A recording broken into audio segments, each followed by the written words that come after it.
Welcome, welcome, welcome, everyone. Just setting up some new stuff here. Hope you're doing fine. Hope you're doing well.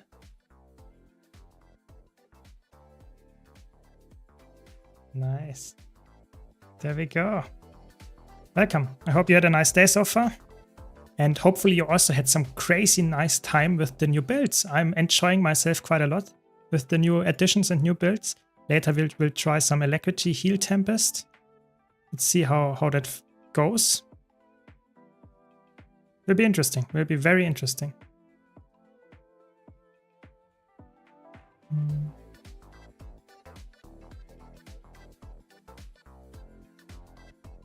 Welcome, final one. Welcome, welcome.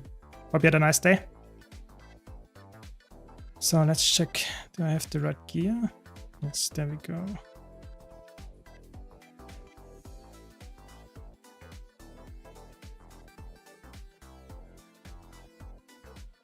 So many build templates, I don't even know where to go. Crazy. Welcome, Anison, welcome, welcome. Yeah, Harbinger is really good after the patch. It is like, they buffed it quite a lot. It was really good before in competitive modes, and it was also very good, for example, in Fractals, but now it's like even better than before, because it's like now you are so... You don't lose that much health anymore, you know, it's actually, it doesn't look like a lot, just 0.5% less loss, but I think it's actually quite impactful. So I think this is like, in general, Harbinger is really, really good. People really underestimate how good this is, or at least not all of the people know it, how strong this build is. Yeah. Yeah. European weather right now is actually quite hot. So if you don't like that, it's quite painful. That's true.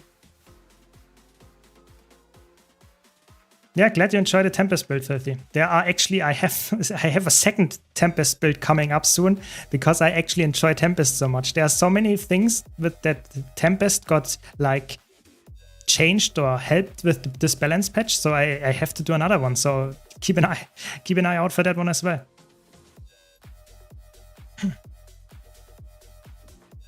Is the new power scaling burning trait any good? So let's look at it. So this is really interesting, because this is like still taking your condition duration into account, and it's still taking your burn or condition multipliers into account. So if you have a bursting sigil that just increases your condition damage by 5%, this means that this will increase by 5%, even though you are now scaling it with power. So what different does it make? So I have now, okay, let's wait until the might is gone, so we can check. This is a power-based build, obviously, quickness DPS catalyst. So if I don't have any might from my power addition, then I currently have like 130 burning, because I have almost no condition damage. If I swap this trait, I get now 380 burning damage. So yes, this trait is actually useful. So one build that I currently have an eye on to make a guide about it is the so-called Fire Wizard. And Fire Wizard actually uses this trait instead of this one, because you actually just camp your fire attunement. That's why it's a Fire Wizard. And you actually deal like crazy amounts of damage. It's like 45k or something. It's really, really good. So you take this trait and make it in a power build, and you actually give some really crazy good burning damage on top. It's really fun. It's a really cool interaction. It's not worth running in a lot of builds. So for example, Celestial is not worth running. It's not worth running in a Condi build, of course. And even on most power builds, I would say this trait is still the better option. But if you're really just camping fire in something like that, it might actually be the better choice. It's actually quite fun. Yeah, I like it. It's really fun. It's really cool design. I hope they do more like that, because that's like really, you have to think about how to craft your build then. It's really cool. I like that, because that's really leaving us some room to come up with some really cool new ideas for builds. It's really nice. Yeah, and I think a lot of builds, like the Harbinger we mentioned, but all the other builds that came up with this build, especially I'm really surprised by the Staff Necromancer. I'm also very enjoying it. It's really, really nice to play. So I think they have a lot of cool cooks there in this balance patch, so I'm quite happy about it. Of course, not all things are good. For example, I'm not a big fan of making Necromancer less unique just to give it more boons. I think that's not in general a good decision, but I mean, they are after all developers, so I can't judge them for trying something new. I saw the Mystic build lately too. He used Bava Nivas relic, I believe, because it gives huge power boost. Mr. Mystic, yeah. I'm not. I think it's not Bava Nivas. I think you mean the Mistburn one, because Bava Nivas is the one for that you use stances, I think, and then you cleanse conditions. But the one that gives you more power, or more might. That's actually quite nice. Yeah. Really, really interesting. I have a lot of cooks also for competitive modes with those new relics, especially in conjunction with the changes. It's really cool. I really enjoy it a lot. We will see. I figured you'd need to run it in a group where other people can give you might, since you don't get all the free might from the other trade anymore. Yes, of course. This is completely true. This is not a trade that you would take on a solo build, or at least not a build where you want to generate might as well, because like this trade is so good for solo play because it gives you just a lot of might, whereas this trade is like only if you have might 25 on your own, and that's not possible typically without this trade, or you struggle quite a lot to actually upkeep it. So I would say those three trades are actually really good. All of them have now a niche. I think that's how you should have your trades. I think everything else where you say, okay, we only take this trade all the time, I think that's not good. So I'm quite happy that they made it like this trade was completely garbage before. Or I would say very, very niche. Maybe in competitive modes you could make some crazy builds there, but even there it was not that good. Now all three trades are actually worth using, and I like that design. I like it actually a lot. Bloodstone. Yeah, Bloodstone one is like absolutely crazy on Engineer, and what's the other one on Elementalist, of course. Those two classes are actually really, really good, but that's about it. The most other classes don't really care about this one, which is okay. I think it's a nice niche relic, but it's a good one at that. So I like that. I like that. Welcome, Havok. Welcome, welcome. Yeah, I mean, the engineer guide's coming up. I will try to update all of them, of course.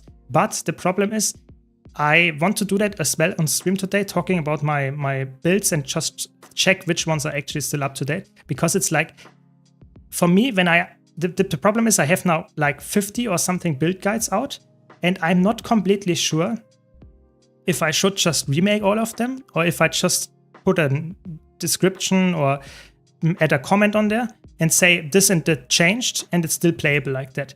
Because for me, it's like just for like one gears change or one relic change, making a full new video, I think that's a little bit over the top. But I'm not sure. Maybe I'm missing something. Maybe I'm just not completely on top of that, but I feel like that's not necessary. So let's see. I will try to update my spreadsheet, !builds in the chat. Then you see that spreadsheet. That one I will update, and I will check if it's like, if this build is like changing like crazy, and then of course then I will do a new guide. But if it's like just one relic change or something, I think that's enough to put in a comment or something. At least that's my opinion. Welcome, Vava, welcome. I've got a quick question about Power Berserker. Chrono, which weapons are the best suited for it? I'm running Greatsword and Dagger Focus. So, oh my god, it respawned. What? It's so mean. So yeah, I think Greatsword is good, which can be replaced by Spear. Spear is really good alternative to Greatsword, but if you don't have the Spear, that's fine as well. And what else do we have that is really good? Dagger Sword is the best option in terms of damage. Dagger Focus is like for typical play in fractals, in open world, really good for the pulls. In strike mission and raids, it's not always necessary, so you could go for the more aggressive option of going for the sword offhand. So I think you should go for the changes, for the thing that you enjoy the most in the offhand. Greatsword is really good, but it loses damage in groups. So it's really good on the bench, but it loses some damage in the real fights, because there's a bug with this second skill of Greatsword. So that means that you have to a little bit like take it with a grain of salt if you like really want to have Greatsword, or if Spear is better if you have Spear, of course. If you don't have Spear, go Greatsword. That's the only good choice there. Hope that answers your question. But it's still good. It's still good. What other spicy new builds have people found? Oh, there are so many good ones. So there is apparently some engineer scrapper build that uses bomb kit that is actually really, really good in terms of how much Bloodstone relic procs it can put out because of the bomb kit and the big O bomb. So that's really interesting. And what else do we have? We have some crazy Mirage cooks, obviously. Mirage is like, I got some benches at 70k or something if you have the right conditions, which is obviously insane. Power Chrono seems to be a decent pick, just power DPS Chrono, but only if you can upkeep slow on the target. So if you stack Power Chronos, because they all apply some kind of slow, they all get value from that, and then they are all decent. So that's an interesting idea.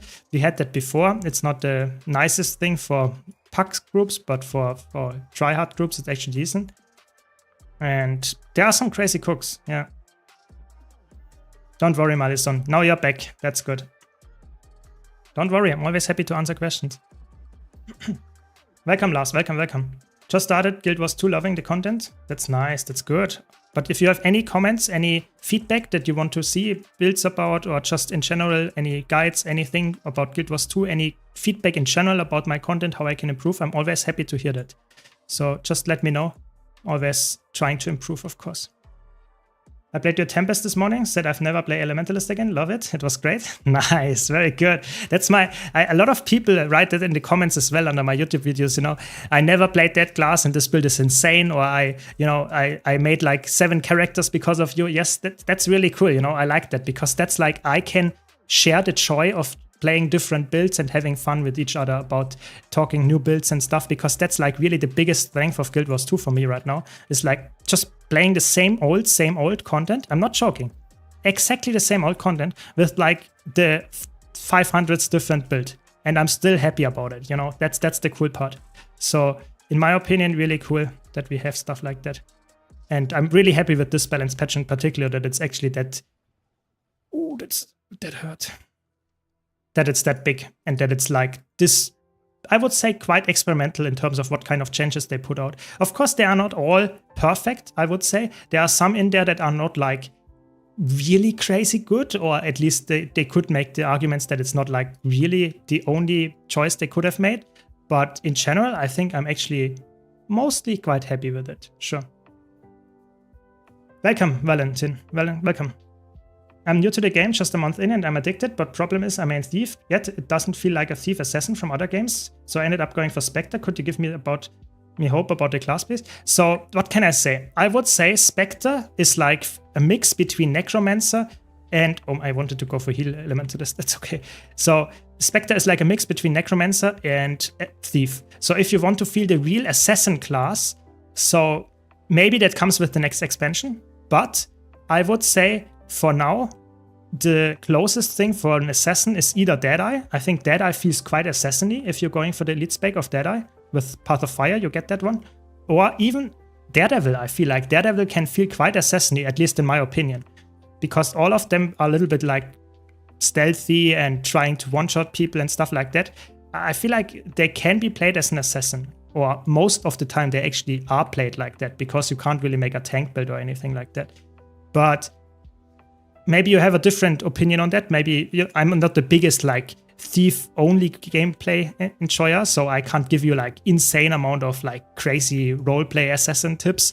But I feel like for me, Deadeye is probably the thing that comes closest. Welcome, Winslow. Welcome, welcome. Oh, no, I got bubbled.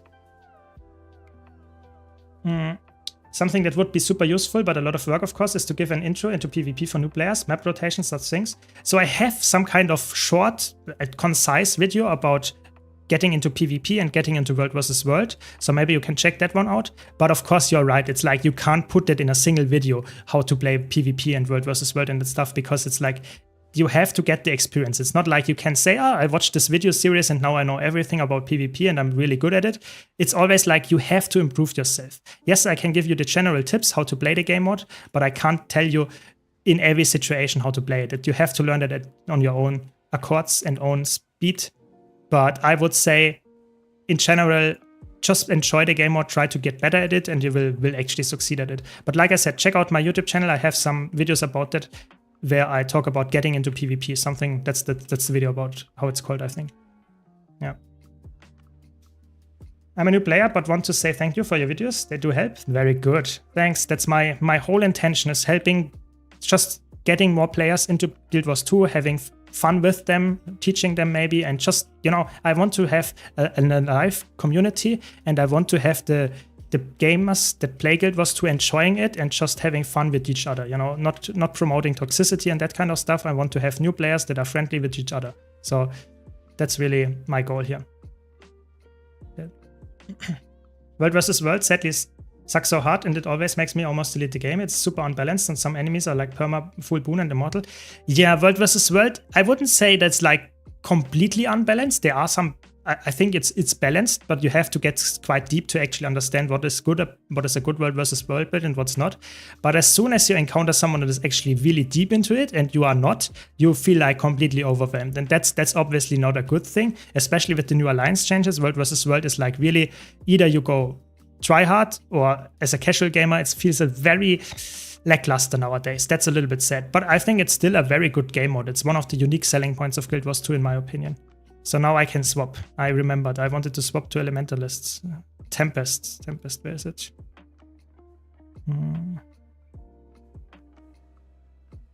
I think that's it, yes. How did the balance patch hit the warrior specialization? Not too much. Warrior is like, I wouldn't say like untouched, but it's like, it feels like almost nothing.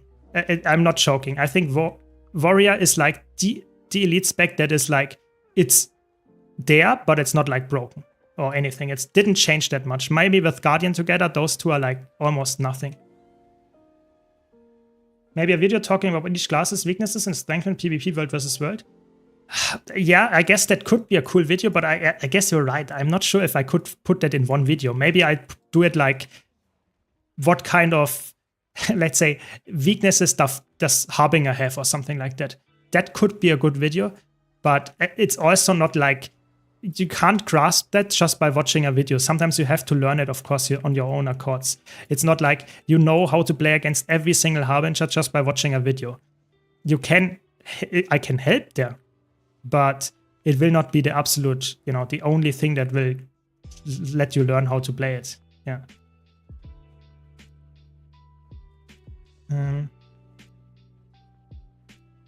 So Spectre is like insane. Spectre after the balance patch is actually really good. So if you enjoy playing Spectre, it's a really good build.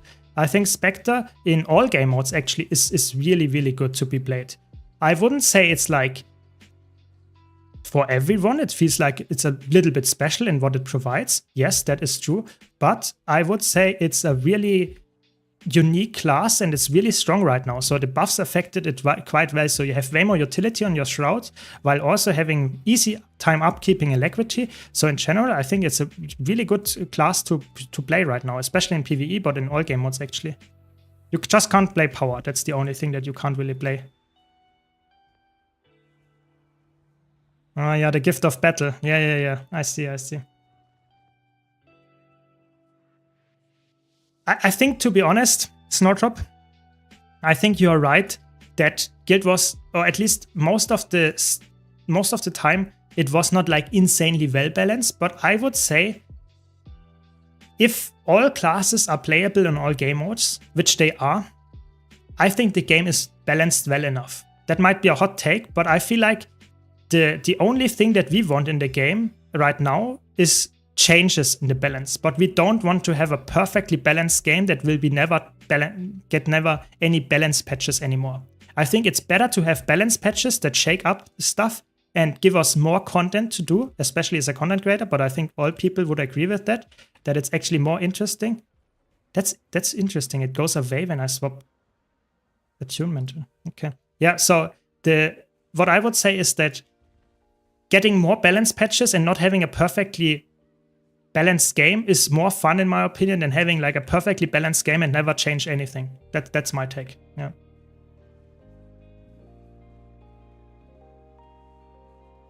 Just a joke, but Zimmer's super German because he never jokes. I mean, that I wouldn't say I never joke, but if someone asks a serious question, I don't want to answer with a joke. I hope that makes sense. But of course, yes, I try to be funny as well if the situation comes up, you know. But it's not always like, there's a time to be funny and there's a time to talk serious, I would say. Maybe I'm a little bit too serious, that might be true. Yeah, I think that actually, we talked about it somewhere in last stream, about elite specs that might come or might not come with the new expansion. and Ritualist and Dervish are like on top of the list. People would love that. I would also be really happy when we get some crazy new elite specs, even if they would completely destroy the balance. I think that would be a really cool and just interesting new addition to the game, because let's be honest, new weapons are nice and all, but I feel like new elite specs are just another layer. Would be even better. Like on Heal Tempest, do you just go through all attunements and use your combos, or do you want to save water for big incoming damage? I mean, it depends on the game mode. I would say in PvE, you want to swap to most attunements. In competitive modes, I think you really want to play it safe. Maybe we can play some Tempest later in PvP, but I would say in competitive modes, it feels way more that you want to play around what the actual situation requires you to do. In PvE, it's more like you swap to water every 10 seconds to upkeep your Soothing Mist buff, and then you rotate through all elements to provide wounds and just auras. That's like the general gameplay style. Especially with the new addition of that, you don't have a clear rotation anymore. If you were running that one, you want to overload all the time. But if you run this one, no, it's not that important. You just use your aura skills and from now and then, and always swap into water every 10 seconds and you will be fine. So that's like, you play way more reactive. Like if something happens, go and heal them. If something else happens, you cleanse them, you give stability and stuff. It's not about playing a rotation as a healer. That's not a very, very good thing to do, I would say. Yeah, I'm with you. Ritualist would be really good. No, I mean, that's just my I would say I'm trying to be always nice and helping people, and I think if you want to get people into Guild Wars 2, it's not nice if you make some memes or jokes or troll them, because that's not always easy for them to understand. So that's my decision here, why not always making jokes. But in general, you're right. Of course, it would be more entertaining for veterans to watch stuff that is a little bit less serious. Sure, I can see that. Yes, spirit summoning, maybe you have to play Renegade then. I think Renegade is like feeling a little bit like summoning spirits, but I don't know. I'm not the biggest fan of those spirits, I guess.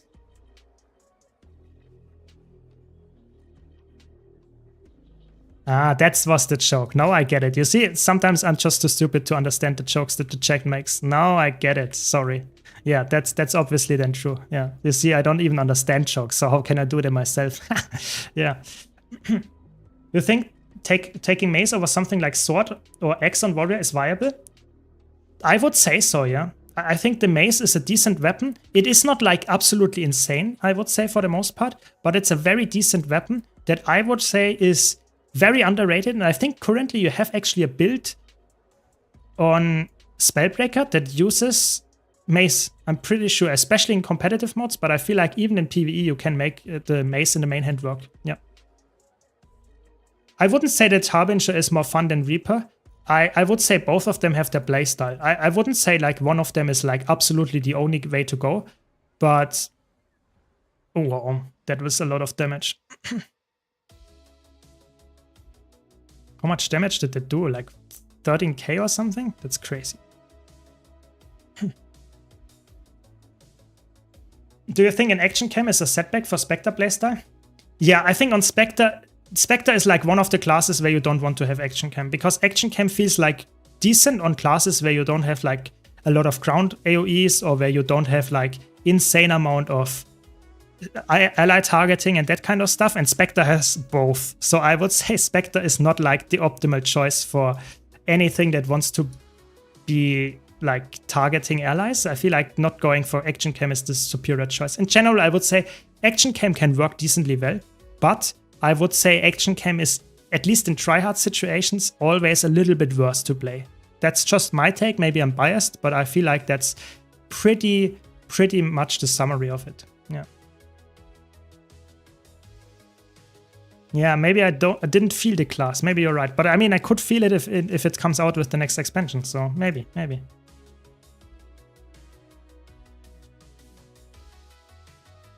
I watched your PvP meta update for April and I'm currently playing Holosmith. Do you still stand by your estimations now for Holo? I think Holosmith, we need to see. Engineer got like the craziest amount of experimental changes with the kits and stuff. So I have to check which kind of, yeah, which build emerges that is actually really good.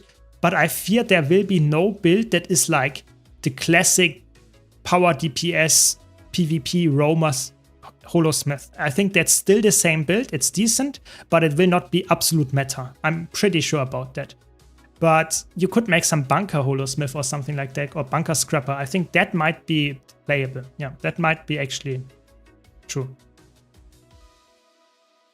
So let's go for some strike missions.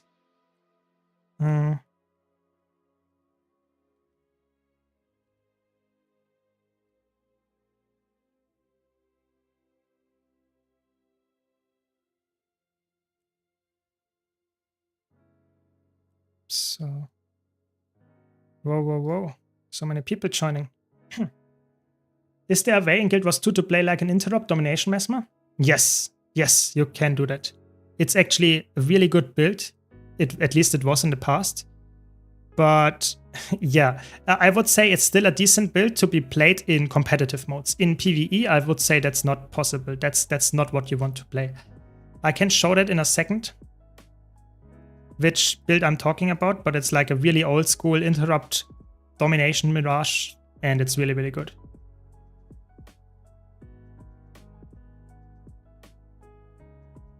Nice, Snowdrop instantly sniped it. I saw that one.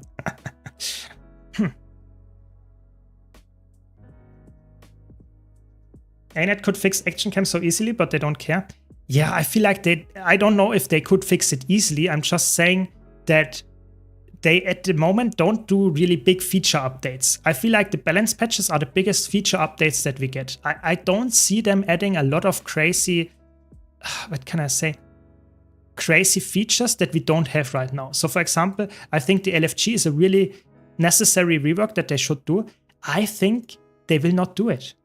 I think they have way too much other stuff on their mind right now. That's a little bit of a sad thing, but that's my estimation there. So let's see how this goes. I can stack some nice might and protection here.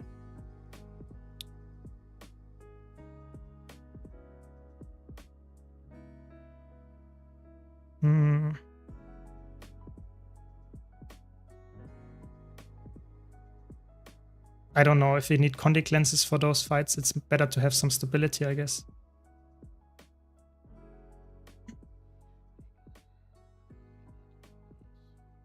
Stability.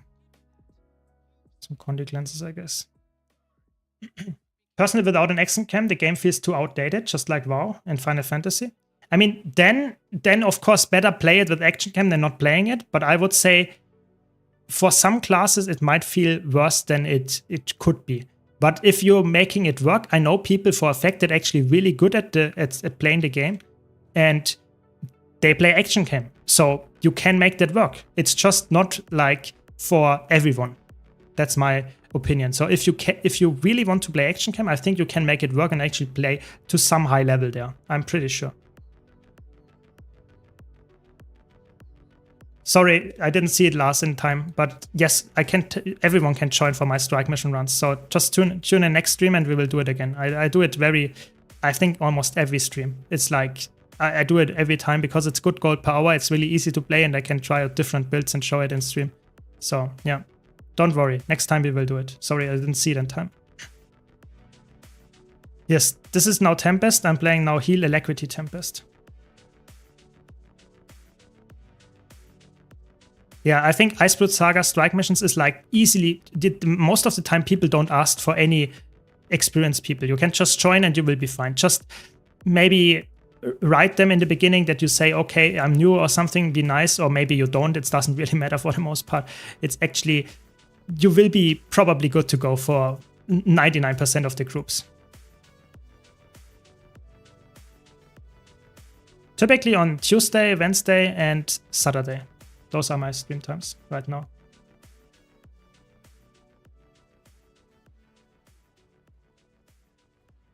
So, give some boons here. Nice.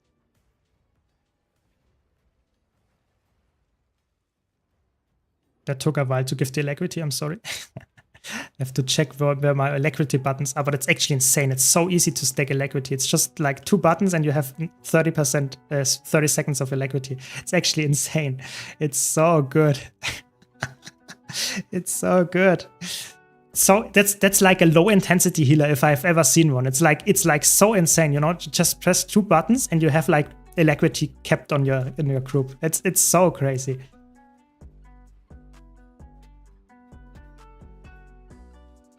It's really cool.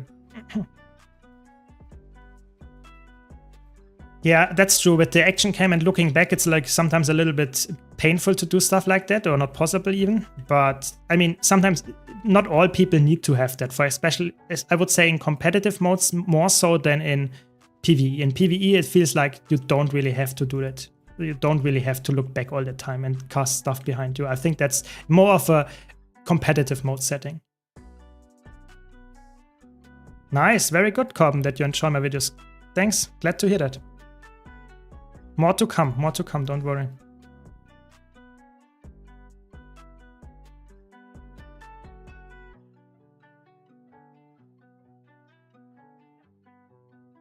Yeah, I mean, the problem is like NCSoft owns a lot of MMOs and that kind of stuff, but I feel like every time they do some decisions, it is most likely something that is not helping the game. So I'm not the biggest like offender of NCSoft, but I'm personally not like, I don't see that they will actually influence that game in a positive way. So I'm hoping ANET actually keeps the game and plays it correctly, how they want to balance stuff and help getting new features in there. So I'm not sure if that's the smartest way to get some help from NCSoft in Guild Wars 2. But it would be cool if they could get some nice influences from Blade and Soul, that's true.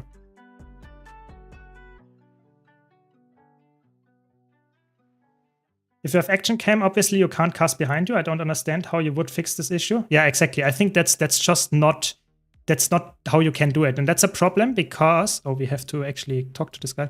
Because sometimes, especially on some classes, not all classes have that, but some classes you really want to cast behind. So for example, if you're playing a nade scrapper or some kind of grenade engineer, you want to run away and cast your nades where you are running away from. This is like such an important thing. If you play any build in competitive modes with this and you don't do that, you will be like 2 levels behind anyone that does that. It's really like that insane.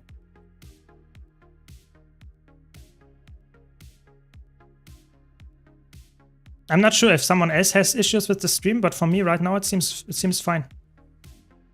But no one said something, so maybe it's for you, Final One.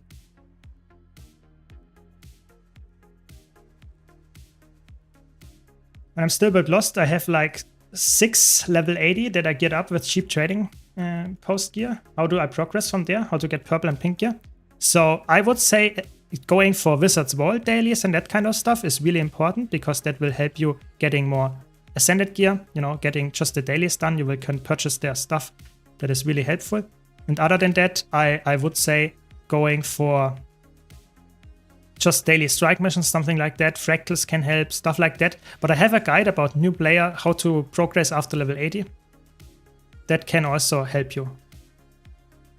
So just check out my YouTube channel. Then I think there are some videos about getting in a new player, what to do at level 80 and that kind of stuff. And I feel like that helps you a lot to progress. But typically I would say do strike missions if you enjoy that, do open world metas, that kind of stuff. And just enjoy the game and you will get stuff like the Wizard's Vault stuff easily done. So that's the important part. It's not always about doing raids and stuff. You can stay and play the game mode that you enjoy the most, which might be open world, might be world versus world, whatever. It does not really matter as long as you just have fun and you will get the Wizard's Vault dailies and that kind of stuff done as well. Don't have stability every time. Okay, stream is fine on YouTube. That's good. That's what I wanted to hear.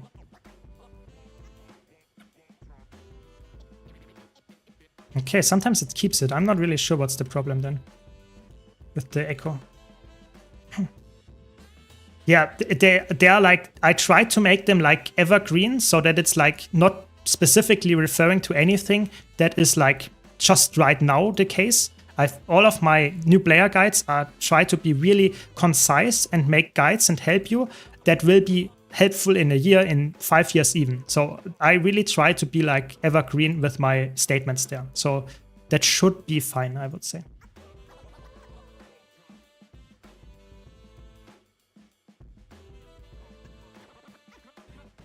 Yeah, that would be cool if that feature would exist. I agree. That would be a really cool feature. So what do we need? We need stability, and I have stability on Earth, I think. Yes. So I have like... And maybe I have to play Staff here for more transmutes. Let's play it here like this.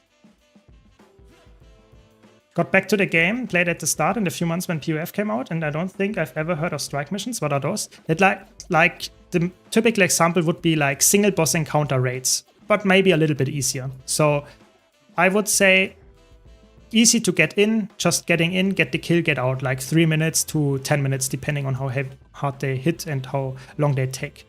But it's I would say really fun to play, and really good thing to get in for a new player or for someone that actually returned a while ago. Yeah. Okay, provided stability. Nice, nice, nice.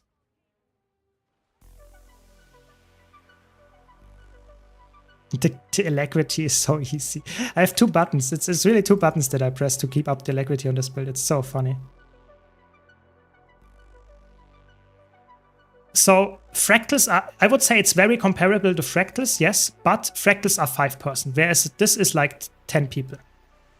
Oh my god, this is only 1 stack of stability. It hurts so hard. Yes, so this is like 10 player content. That's why it's like, I would say, a little bit different than fractals just because of that, but the gameplay is also more boss focused, whereas fractals feel a little bit more, or at least the older fractals feel more like you have to do a dungeon or something like that. But the newer fractals are feeling like a 5-player raid. So yeah, I feel like there is a little bit of a change going on that is like very similar nowadays what a strike mission, what a raid is, and what a fractal is. It's just a strike mission is a 10-player single boss raid, whereas a fractal is like a dungeon for 5 people. Yes.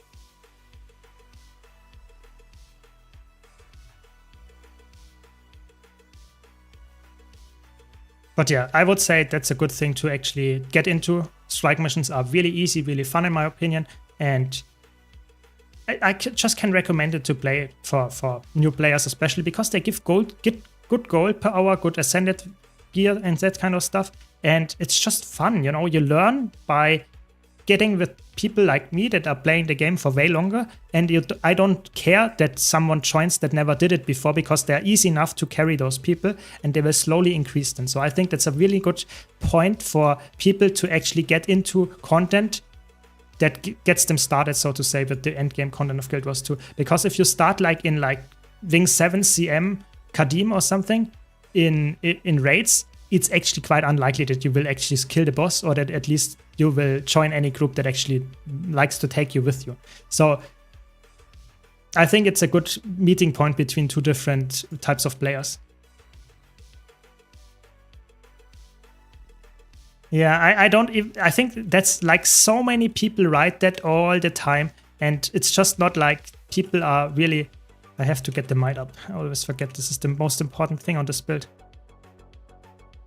Yeah, so recall your mechs on the codons. Please do that, because then they don't jump around, and we are way more happy about just playing and just cleaving them down. Otherwise, you have a little bit of a problem with cleaving them if they just randomly jump to someone else.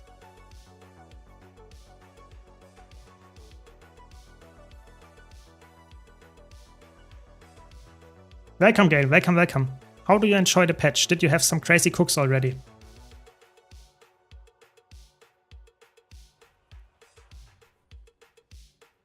Healer damage. Not to be underestimated. Nice. Boons are back up. I actually don't notice any healing. It's crazy. I'm just healing so much passively that everyone is topped up. I will see how good the healing is at Bone Skinner. That's the ultimate test, but I feel like even there I have so much passive healing, like, I don't know, 3k ticks or something like that passively.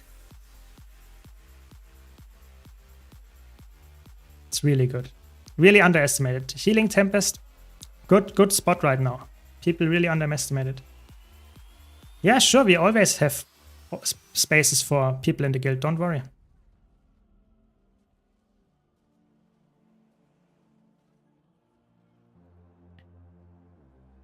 Yeah, I mean, I think Necromancer got like not too many changes, but the ones they got, they're actually quite interesting. I think overall, Elementalist and Engineer are probably the ones with the biggest amount of changes and biggest impact of those changes. So you will see a lot of guides about those. Oh my god, don't die here. I mean, they are in the different sub, but okay.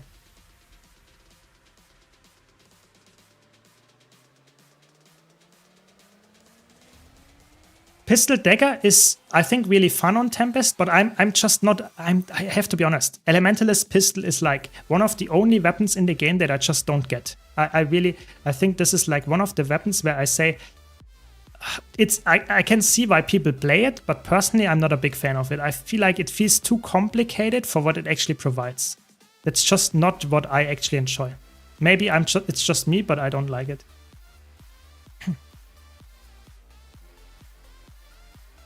So what improved for Heal Tempest? So Heal Tempest, like they buffed some stuff. For example, this is now a really cool skill. It just recharges your next weapon skill. So you can, for example, double cast this skill or really cool other skills. And then that's the biggest one actually, they changed Elemental Bastion to give Alacrity. So now you can apply auras and give Alacrity at the same time that heal. That's really, really cool. So overall, Healing Tempest is now just, I would say, easier to play. You don't have to do overloads. You can, but you don't have to, and that makes it easier to play. So Bone Skinner, the true healing test. Yeah, don't worry, Gail. There will be a lot of build guides coming up. So I have a lot of cool ideas for builds coming up, and either already planned them or I'm about to get some cool builds here. Maybe even on stream, so don't worry. More to come, more to come. So what do we need for Bone Skinner? We need probably some kind of revive. Stability. I mean, this one gives ages. Maybe I should use that one. I need a lot of auras. That's probably the best thing that I can get. Yes, something like that. Speaking of important boons, what would be the most important boons in a party? I want to play a support buffer. I want to be useful, but not necessarily the meta class. So typically supports provide multiple boons, but the best boons in the PvE scenario would be either quickness or alacrity, because those two boons are really, really impactful. Quickness gives you just straight up a 50% DPS increase by making your attacks 50% faster, whereas alacrity gives you a 25% cooldown reduction. So that's obviously also really good. Those are the most impactful ones. Every single class has a support build that gets that, so keep that in mind. But they are really, really good. I would definitely play supports that provide that, because that's like the only thing that actually carries groups. What's going on?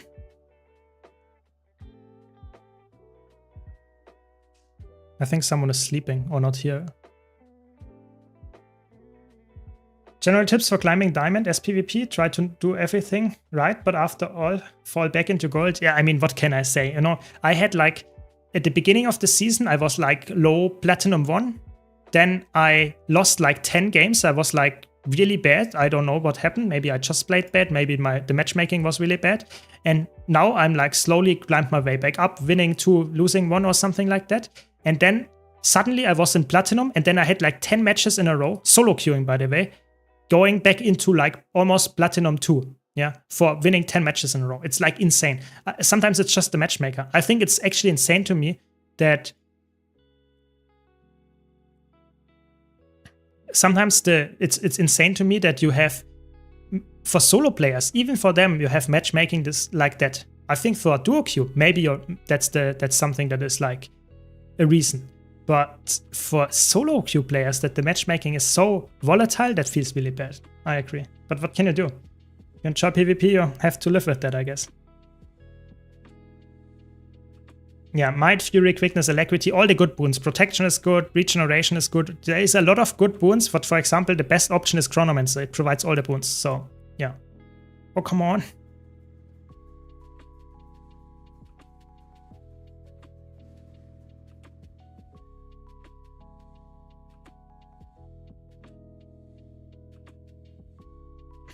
So hopefully now the squad is ready.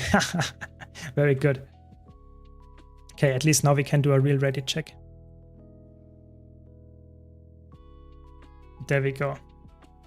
So there we go. Let's see the healing output here of this build.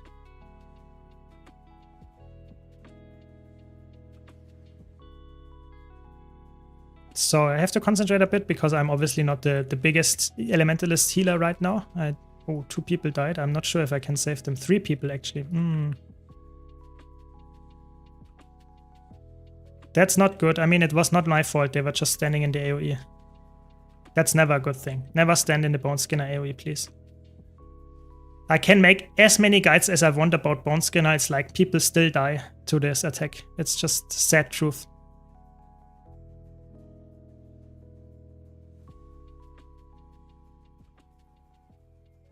Good healing output, I hope. I mean, the other squad is... Am I solo healing here? I'm not even sure if they have a healer. No, I'm actually solo healing. That's a little bit of a problem, I have to be honest.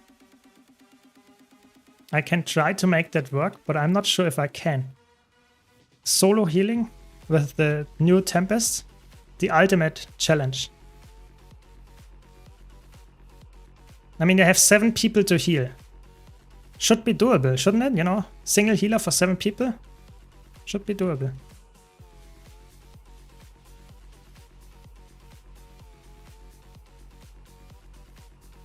I have to concentrate to get those people through, I have to be honest. Yeah, I'm really surprised how well I'm doing, actually. This is really good, this build. Solo healing on Bone Skinner. No, don't die on me, Snowdrop. Don't die on me. The problem is it's like splitting my heals. Okay, now we are only 6 people. It's splitting my heals, so that's the problem. I can't heal single people in the second squad because they are not in my squad. In my sub, rather. So it's actually insane how much healing I'm outputting.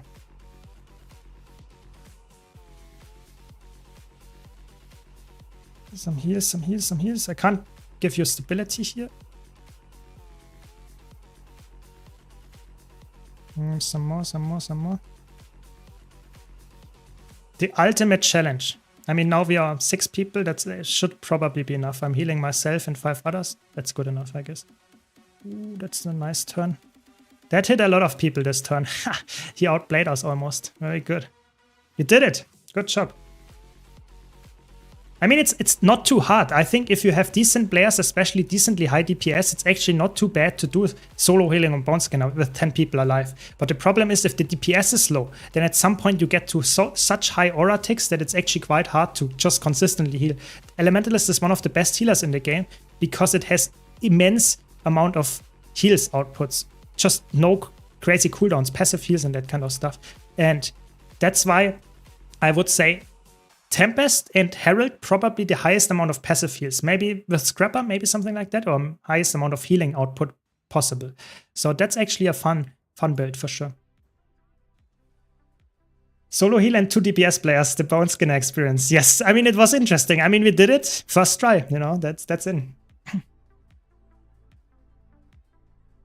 Yeah, I mean, boons are like, that's a whole topic, a whole stream topic on its own. So I can't answer that like in a single sentence or something. Boons are like the bread and butter of supporting a Guild Wars 2. So I just asked a question and maybe I can give a shorter answer, but like a very generic question, which is like getting the boons and stuff, it's really hard to answer in like a few sentences. So this is like only 1 stack. It's so bad. Yeah, maybe Heal Vindicator, yeah, but I feel like I tried it yesterday and I was a little bit underwhelmed with the boon output. I have to be honest. I think the boon output of Heal Vindicator is Alacrity, and then after that it's like a little bit lackluster. You can upkeep Protection, Regeneration, and that, and even Might and Fury maybe, but you can't upkeep Fury that easily, and then you are already a not that good supporter, and then you can't provide that easy stability. So I feel like, yes, it's playable, but I'm not sure if it's like a meta pick, sadly.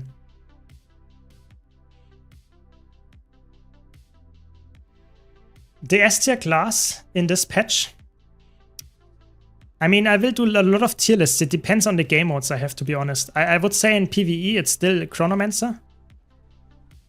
I can't give enough stability for that one, sadly. I have to play the Staff variant.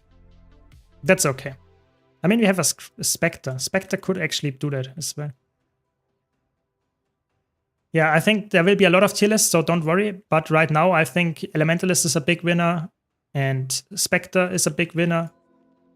And yeah, we will see what else will come to that list. Yeah, Retaliation was really cool. I think that was one of the coolest designs. Retaliation and Confusion, those two condition boons, they were really fun. Now they just get changed quite a bit, and I'm not that happy about it anymore. It feels like a little bit boring. But maybe that's just me as a long-term player that wants to have some crazy situational boons or condis. I think that's interesting. It was really fun, Retaliation. It was not really nice. I see. Last time I remembered, actually. Last time I remembered. But yeah, I feel like that the problem with Retaliation is that it feels really unimportant if you have a boon like that just deals damage. Whenever you hit someone that has Retaliation, you will get damaged. So that feels really unimportant until it doesn't, and as soon as it doesn't, it feels like absolutely broken. And you can't counterplay it. So I feel like it was really fun to play that in World vs. World and like kill Elementalists in a backline by being a Guardian and having Retaliation. But I'm not so sure if it's like a healthy design. Is Tempest a better healer than Catalyst? I would say from the raw healing output, maybe, but from the boon output, Catalyst is better. So I have a build guide about both of them, and they are both really good, I would say. It depends a bit on the situation. So whenever I don't answer a question, don't feel ignored. I'm sorry. Sometimes I just miss it. Please answer it again, and I will try to get it this time. I'm really sorry if I missed something. Yeah, might too. Yeah, I think Heal Vindicator is like, it struggles on a lot of boons, and that's not a good sign if you compete against something like Druid, Heal Firebrands, Chrono. Those like, you press 3 buttons and you have all boons, where you have like Vindicator that presses like multiple buttons, even more than those, and you can't get all the boons, then it feels like not that useful. So maybe I can come up with a build, maybe someone that's smarter than me comes up with something. But right now I feel like it's not the best healer. Yeah, even after the buffs.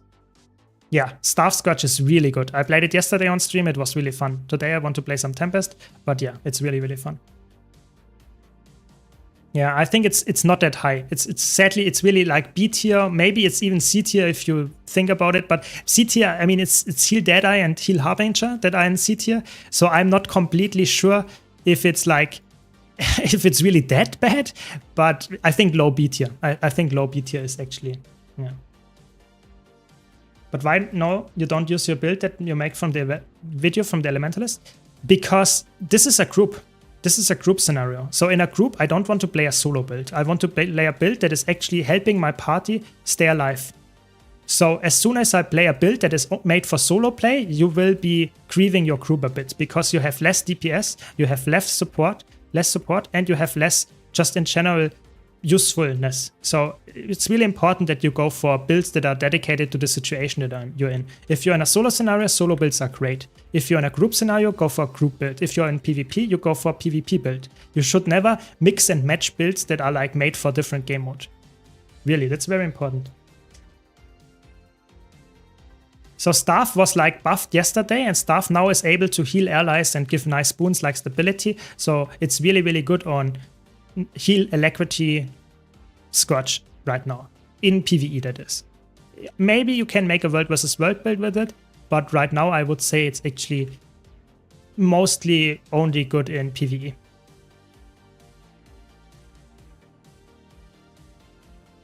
If you want to join our guild, you can just write me in-game or write me on Discord and I will invite you to our guild. No strict rules to join, just have fun and be civilized and we will help you out. Yeah. I will make a video about group builds, don't worry, Tech. There will be a video about it. There will be a lot of videos about different builds coming up. Just always check if it's the class, if it's the situation where you are actually playing. So if you are in a group, then you don't want to play a solo build. So I have a group guide as well. So always check those out as well. I have a list in the description of the video of the stream right now, or if you're on Twitch, you can type !builds, and there is a list of all my builds, and I will update them today later and talk about all of the just changes that I make to those builds and what is actually like absolute meta and stuff. That's what we're gonna do later. Yes. Have you seen the new relic of the Living City? I wonder what your thought on it are. I mean, it's not that new. It's like 3 weeks old, Malison, but I think this is, what can I say? The Living City relic is like really interesting in terms of design. And I think, for example, on Hammer Catalyst in particularly in PvE, you can proc that quite consistently. But in competitive modes, it feels like a lot of a hassle to actually proc that consistently. And you don't get that much. That's the sad part. You don't get crazy amount of value from it. That's the sad part. So I would say it's decent, but I think it needs some help in competitive modes, which it will never get because that's just ArenaNet. They release a relic and we never get any changes to it. That's okay, but that's just how it goes. Do you think this patch saved the Chantier updates, Catastrophe? I mean, I think it's just, I'm not sure if it saved it, but I think it's actually distracting people. And I think that might be enough of a save, actually. I personally am like, I was never that sad about the Chantier Wilds update. It was okay to me. But this is like the way better update for me. Even though there is no new content other than the challenge mode fractal and maybe the swimsuits for some people. But for me, it's like, it's the gameplay. You know, I get so much more gameplay out of this patch. It's like insane. That was a lot of damage. I'm not sure if we can actually get 20% down here in time. Let's see. 10, 8. Yeah, we will get it. Nice. Good job. I like how Tempest Alacrity uptime went from never trust your heal Tempest to so high it's impossible to screw up. Yeah, it's actually crazy. You know, almost every single attack on a build that is somewhat, you know, makes sense is like giving Alacrity now. It's like insane. If you press any button on Elementalist, especially if you're on Dagger Warhorn, you get so many Alacrity procs. It's insane. It's always like 30 seconds. You can't actually not apply quickness or Alacrity. It's like you really have to think, wait, I can't press this button because it gives Alacrity. It's like really insane. It's a really, I would say, the complete opposite of how you played Tempest before. Before you had to cast the long overloads, and now it's like, I'm just pressing this, and this button, and I have like 30 seconds. It's overcapped. It's actually crazy. It's really fun. Yeah. Does server matter for joining a guild? No. The server does not matter as long as you are on EU or NA. So if the guild is on NA, you have to be on NA as well, so North America. But my guild is on EU, so if you're on EU, you can join easily. Yes. Yeah, Healing Tempest is really good. I like it a lot. It might not be the best healer. Chrono is still the king or the queen, whatever you want to call it. But I think Tempest is still, I would say, very underrated. Yeah.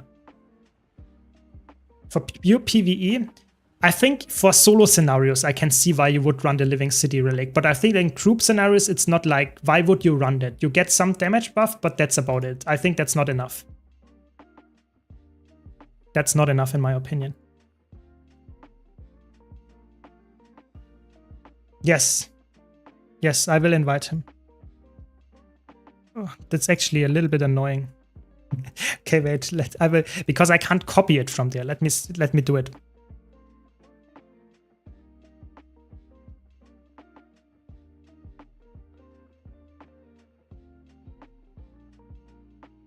Hopefully that's the correct person. Looks like it. Very good. Very nice. Very nice. Welcome to the guild. So, what do we want to do next? We wanted to play... I guess I wanted to play one PvP match. I was cooking some Elementalist builds, so let's see what we can do with that. Or maybe we play some Tempest after all. Because Tempest is still a very good healer. Is it possible to make Celestial Warrior without going Berserker? Maybe Core. Maybe Core. But I feel like if you don't go Berserker, you lose a lot of the value. Because it's like the only elite spec that gives you Condi access. And the other elite specs are not really like that good. Yeah, I'm sorry. I think it's really Berserker or maybe Core, but that's about it. Okay, let's play some Hammer Cutter. Let's see.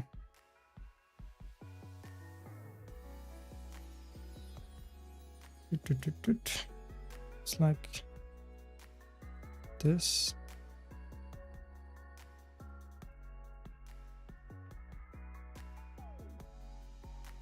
And then how is it called? Mist burn. It's like insane.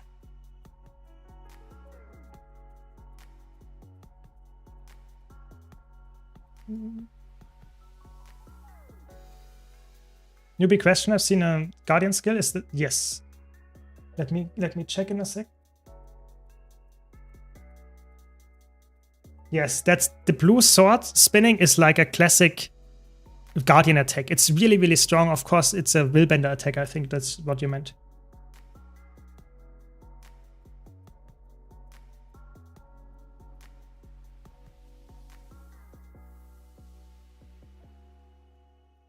So Corbin, do you want to join as well? I did not see if you want to join the guild, because then I can easily invite you. Just let me know if that's what you wanted to do. With Zeus. And okay, against Palencia, that's gonna be fun. What are we playing here? We could play Tempest. I mean, Tempest on this map might be actually a smart choice. Maybe you get your Tempest match after all. Yeah. Maybe it's Tempest. Maybe it's Tempest time.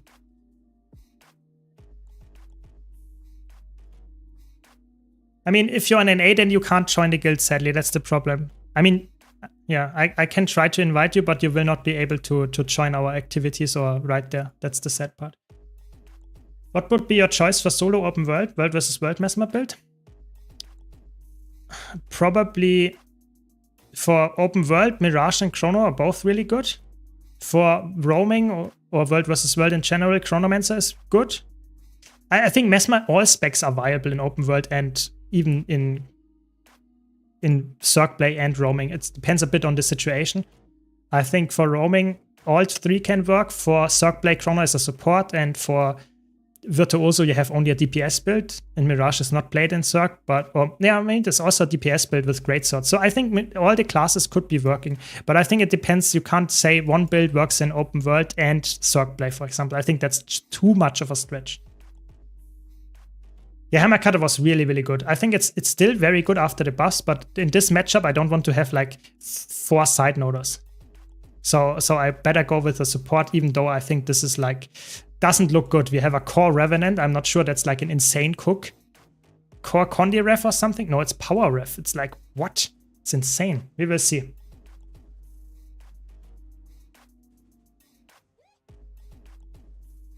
Yeah, it's fine. It's fine. Don't worry. We have fun together. If you have any questions, you can also write in the guild chat or in Discord or just whenever. It's like, that's what we do. That's the guild. So what do we have here? What is that opener here? Guys!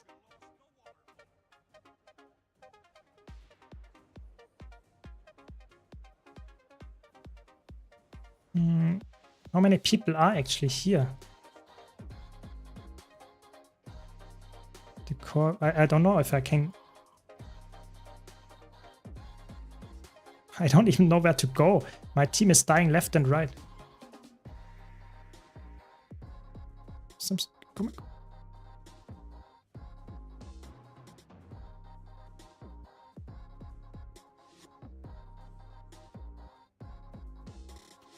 What is this match?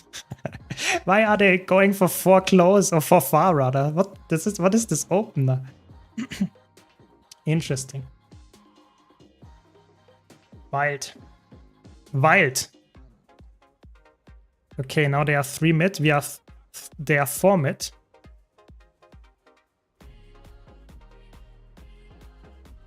Oh my gosh.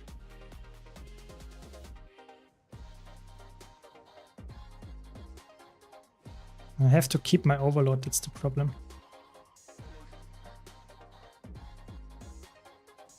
Nice, we got a kill. Very good. They got the rest. So we have 2 supports actually. That's a little bit like they have 1 support, we have 1 support. Oh, that was another good swap. I will rally. Very good. Kill this guy. Please go on this guy. Nice, we got the emote, we get the kill. Oh, that's a close match.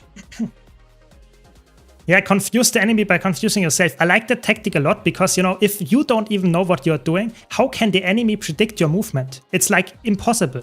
So that's like my strategy for playing PvP is like, don't even know what you're doing.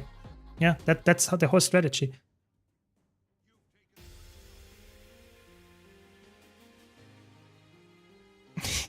It was such a greedy teleport, you know. So unnecessary, but okay. 4 people close, that's what you want to see. Or the staff DPS from range. And our player died close. So we get 1 kill here and on the other side of the map. Such an over-rotation by both teams. It's actually insane. That's my strategy for the whole life. Sounds good. So we get the CC here. And then interrupt this guy. Zeus is playing some spear. That's really nice. That's a good combination with our build right now. Because we can support him quite well. And get some CC here again.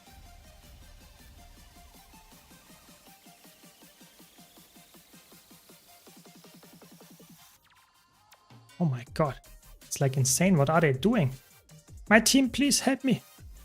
Oh my gosh. Perma CC'd here. And I died off point. That's not good. My team is so overcommitting to everything. It's actually insane. What is going on? Mind-blowing? Yeah. I'm actually not planning to do so. Final one. Yeah. That's gonna be... I don't know. This is gonna be a rough match. Because the enemy team has decent players and our team feels like it's so overcommitting to like... to everything, you know. Now they are all at mid. Or 1 player on. Nah, it's not good. Close is not 1 yet. I can't get the rest there. Maybe I can. Whew. That was a catch. Oh my god, now he's almost AFK. I got the water cliff from downtown. No, we're like... I'm like not in a good spot here. I'm too pressured by 7 people and the power harbinger is not like helping.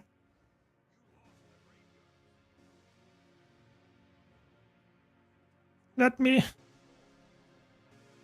Yeah, that's when the supports just get strained. Sad. Yeah, that's true. I mean, if I would play power, then I would cast my meteor shower in 4 people. But I'm playing heal, so never cast your meteor shower on a healer. That's like the biggest thing. Never do that. Yeah. I mean, maybe next year. Final one. So my team gets like ultra spawn camped, so I will just probably go... Don't go out again. What the fuck? Oh, you're trolling so hard.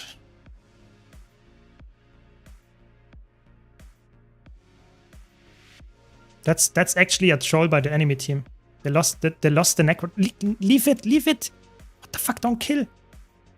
Please. That's one of the most important lessons in PvP. Never go and let enemy team stomp them down. Never stomp them. Always let them bleed if it's possible. So let them die slowly and then they will actually provide way more value of their death. But I mean, this guy should be dead. I don't want to go to Zeus. I also don't want to go in a 1-on-1. My team is rotating so badly. It's so bad. I don't know what to do. That's the classic support problem. You know, my team is not rotating and I can't push my points alone. I really try to help them, but I just can't. It's like a Condi Berserker. I mean, that's not gonna work well for you, I have to be honest. I mean, we are 50 points behind. Zeus just died far, so we are actually quite pressured because we are outnumbered on the map. This will now use the teleport thing. I can't hold this point. I have to leave it.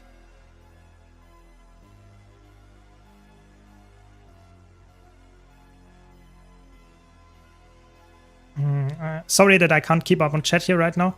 I'm just a little bit too pressured and I want to keep my team alive here. Provide some stability maybe.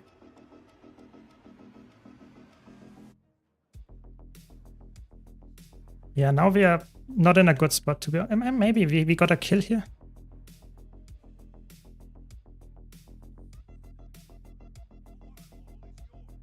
Okay, we get another kill here. That's good. That's very good actually. If this guy goes for the rest, no, we don't. Okay. No one got for the cap. That is an interesting cliff attempt. Now he's dead because of that, I guess. What a snowbally match. I found a way to make the ally health bars thicker, but not the enemy. Is it a different configuration? No, it's like this. There is another setting right below the one where you see all enemy health bars thicker as well, I think. Pretty sure that there is.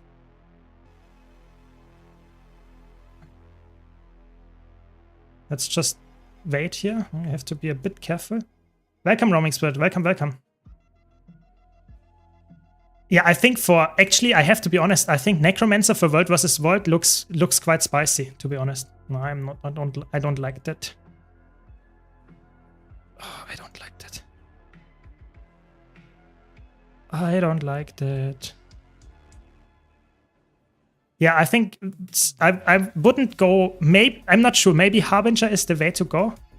But right now, I feel like a Scourge is a really easy pick for in Zerg play. Oh my god, please let me live.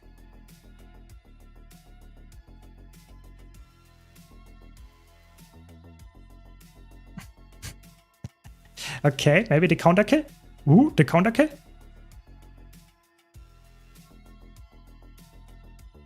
Oh, deluxe. Maybe we are back in the game.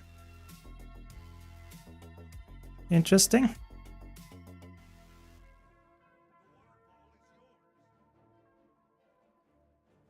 I mean, we have to get the kill here. We have to get the kill. We have 3 people. Nice. We might get the kill now because of the stun.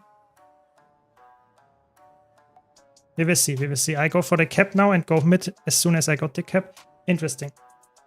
Nope, never mind. What? How did that pull connect?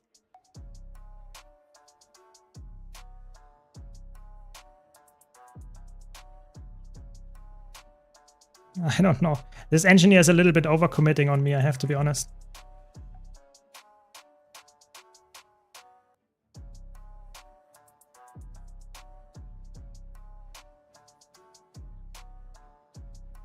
I think we get the kill here. We should. Yep, there we go. Go for that one, please. Power Cutter at almost 49k. That's very good. I mean, I saw some Fire Wizard at 45k, so I feel like that's a good spot. Oh my god, we are 25 points behind. No, don't leave me alone. Don't. What the fuck? Please cap. What the fuck? Please, not me. I don't go in a one-on-one as a support. Are you trolling?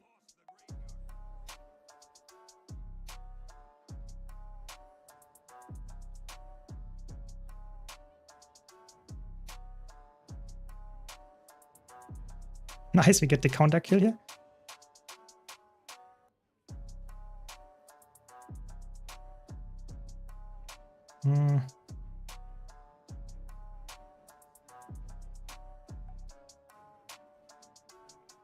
The pulls all the time. Why is the engineer focusing on me so hard? It's not funny.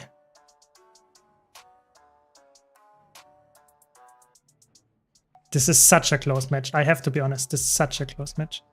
Maybe I go for the fire cliff here. No, almost got it. Encho got me in the end.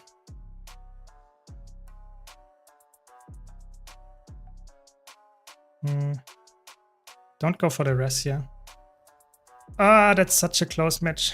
I don't know. Here's my username. Yes, you can see it. Yeah, I think to be honest, I think Harbinger has potential to be played with as some kind of support with staff in World vs. World. I think that has potential, but I'm not sure if it's like absolutely strong or if it's just a meme build. We will see. Yeah, I think engineer changes in general, they're like so experimental, it's like insane. We are still like 40 points behind. I'm not sure if we can actually win that. Maybe I can go for the glyph here. Yep. Palencio is a good target here. I'm not sure. We have to get a decap at close. Or some crazy snowball right now. We only have 2 minutes. We really have to get the decap here. We have to get the decap here. And there's the warrior. Come on, guys.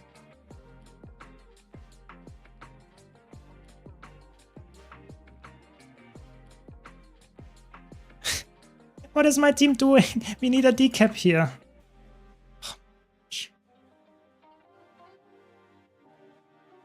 Yeah, now there are 2 people. Now we lost. Sad. Yeah.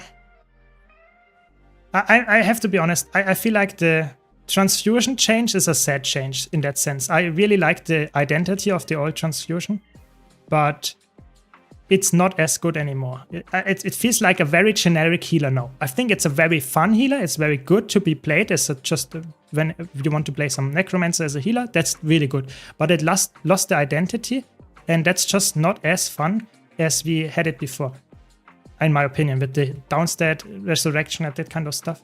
So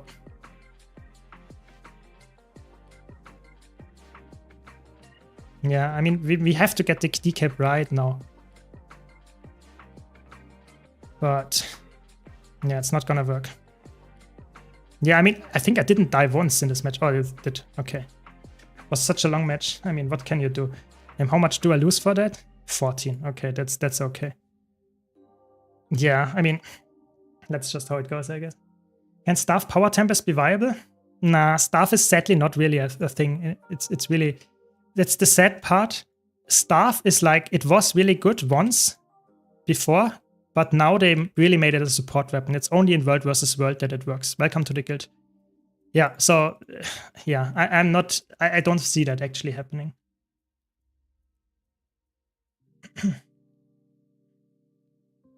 I rarely play Engie. The only best changes, in my opinion, are to add 100% grenade awareness velocity to grenade kit and remove it from trade. Yeah, I feel like there are a lot of experimental changes. I'm not sure if it's like absolutely insane in terms of what they put out there. Yeah, I feel like transfusion has positives and negatives. I feel like some people like it, some people don't. I feel like it's sad that they made this change and say old transfusion is gone. I think it would be better if they would have made the transfusion in a spot where it was previously and give the new trait for staff, for example, I don't know, make it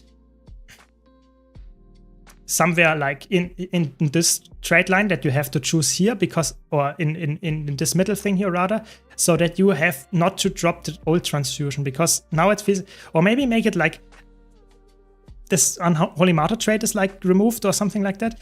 But I feel like that the old transfusion is gone is a little bit sad. It was like you should have a choice to make. If you don't go with staff, you would go with the other thing. And if you want to go with staff, you would go with this staff thing. I think transfusion should be in another spot, and then you can still take it with the staff buff, because maybe that's too broken. So maybe that's their thought process there. But what can I say? Yeah, Heal Tempest is really good, Tervo. It's really, I will make a build guide about very soon, and I just showcased it on stream 1 hour ago or something. It's really, really good.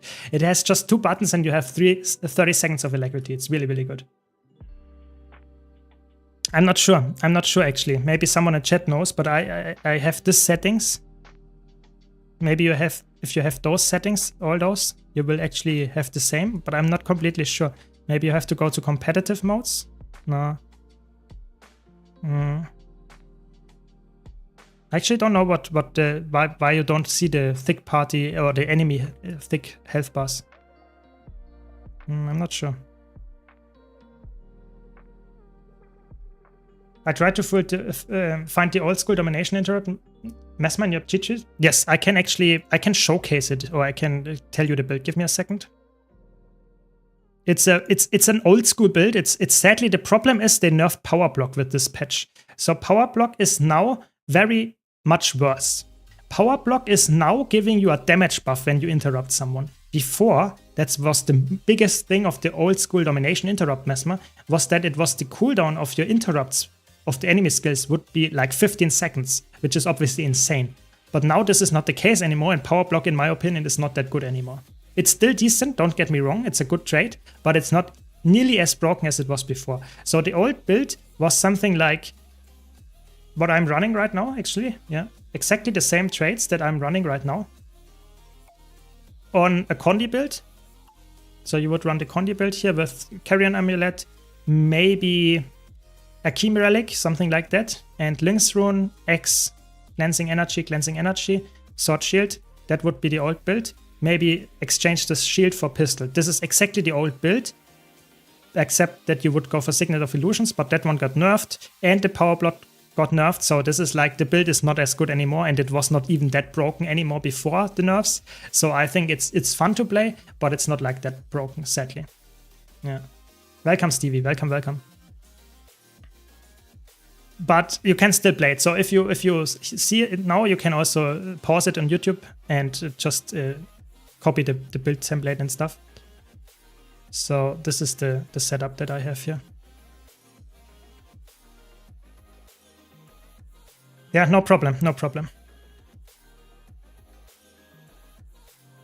Yeah, it was unfair. That's why they nerfed it.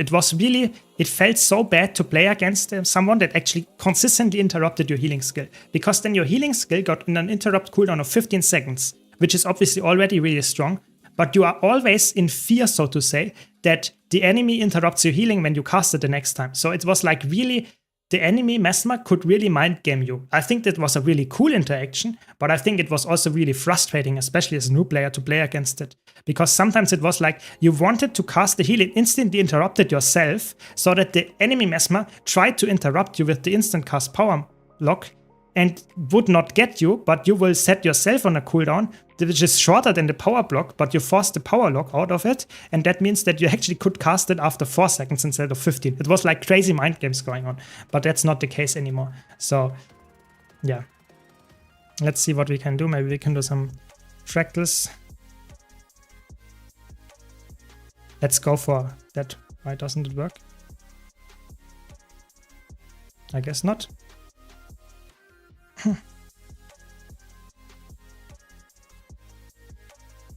The nerf is sad, but it happened to happen at some point. It had to happen, yeah, for sure. I think it's like this nerf was like, oh, I think it's a little bit sad to see for someone that actually enjoyed playing the build, but I'm completely fair with the change. I think it was annoying, especially for new players, so I think it's good that they make this change, because now it's like way more easy to learn, actually. I think this group is buggy. I'm not sure. So I also wanted to do a tier list today. So let me set that up for a second. Give me a second. Welcome, Alpha. Welcome. So I would go for Copper Fat. Alpha, Copper Fat is really good in my opinion as an item. What else is there? I made a gem store tier list. I would probably stand to those items that I put in there. But what else would I put there? I think Silver Fat is really good as well. And maybe some kind of infinite pass like the Mistlock Sanctuary pass. I think this is really good in my opinion, because everything is all at once. You can go to Fractals, you can go to the vendors, you can go to bank, trading post. Everything is all in one place, so you don't even have to get the permanent things. So I think that could also be a really good thing. But that's obviously just my opinion there. Okay. I think manual Chronomancer is probably the best. Yeah. Yeah, Mesmer is like insane. Mesmer was like absolutely crazy. So I think I'm back. Let's check. Yes, it should work now. Yes, very good, very good. So we are back with a tier list today. That's what I was planning the whole evening around. Let me do it. Give me a second. What do I want to do today? So I want to do, give me a second. That's the wrong one, but okay. I want to do eine I want to do the overall tier list. So what does that mean? Which classes perform overall, over all game modes? For new player, for veteran, which class would you pick if you want to have one class that you play only, one elite spec? So this is what I want to talk about in this tier list. Of course, it's really important if you want to give me my opinion as well, or your opinion rather as well. Let me know in the comments, in the chat, always. I really appreciate it. I just give you my take and then maybe we can debate some stuff and change it around. Because the balance patch here changed quite a lot in my opinion, so I want to do this tier list again. Especially for new players, but obviously also for veterans that don't like to multi-class.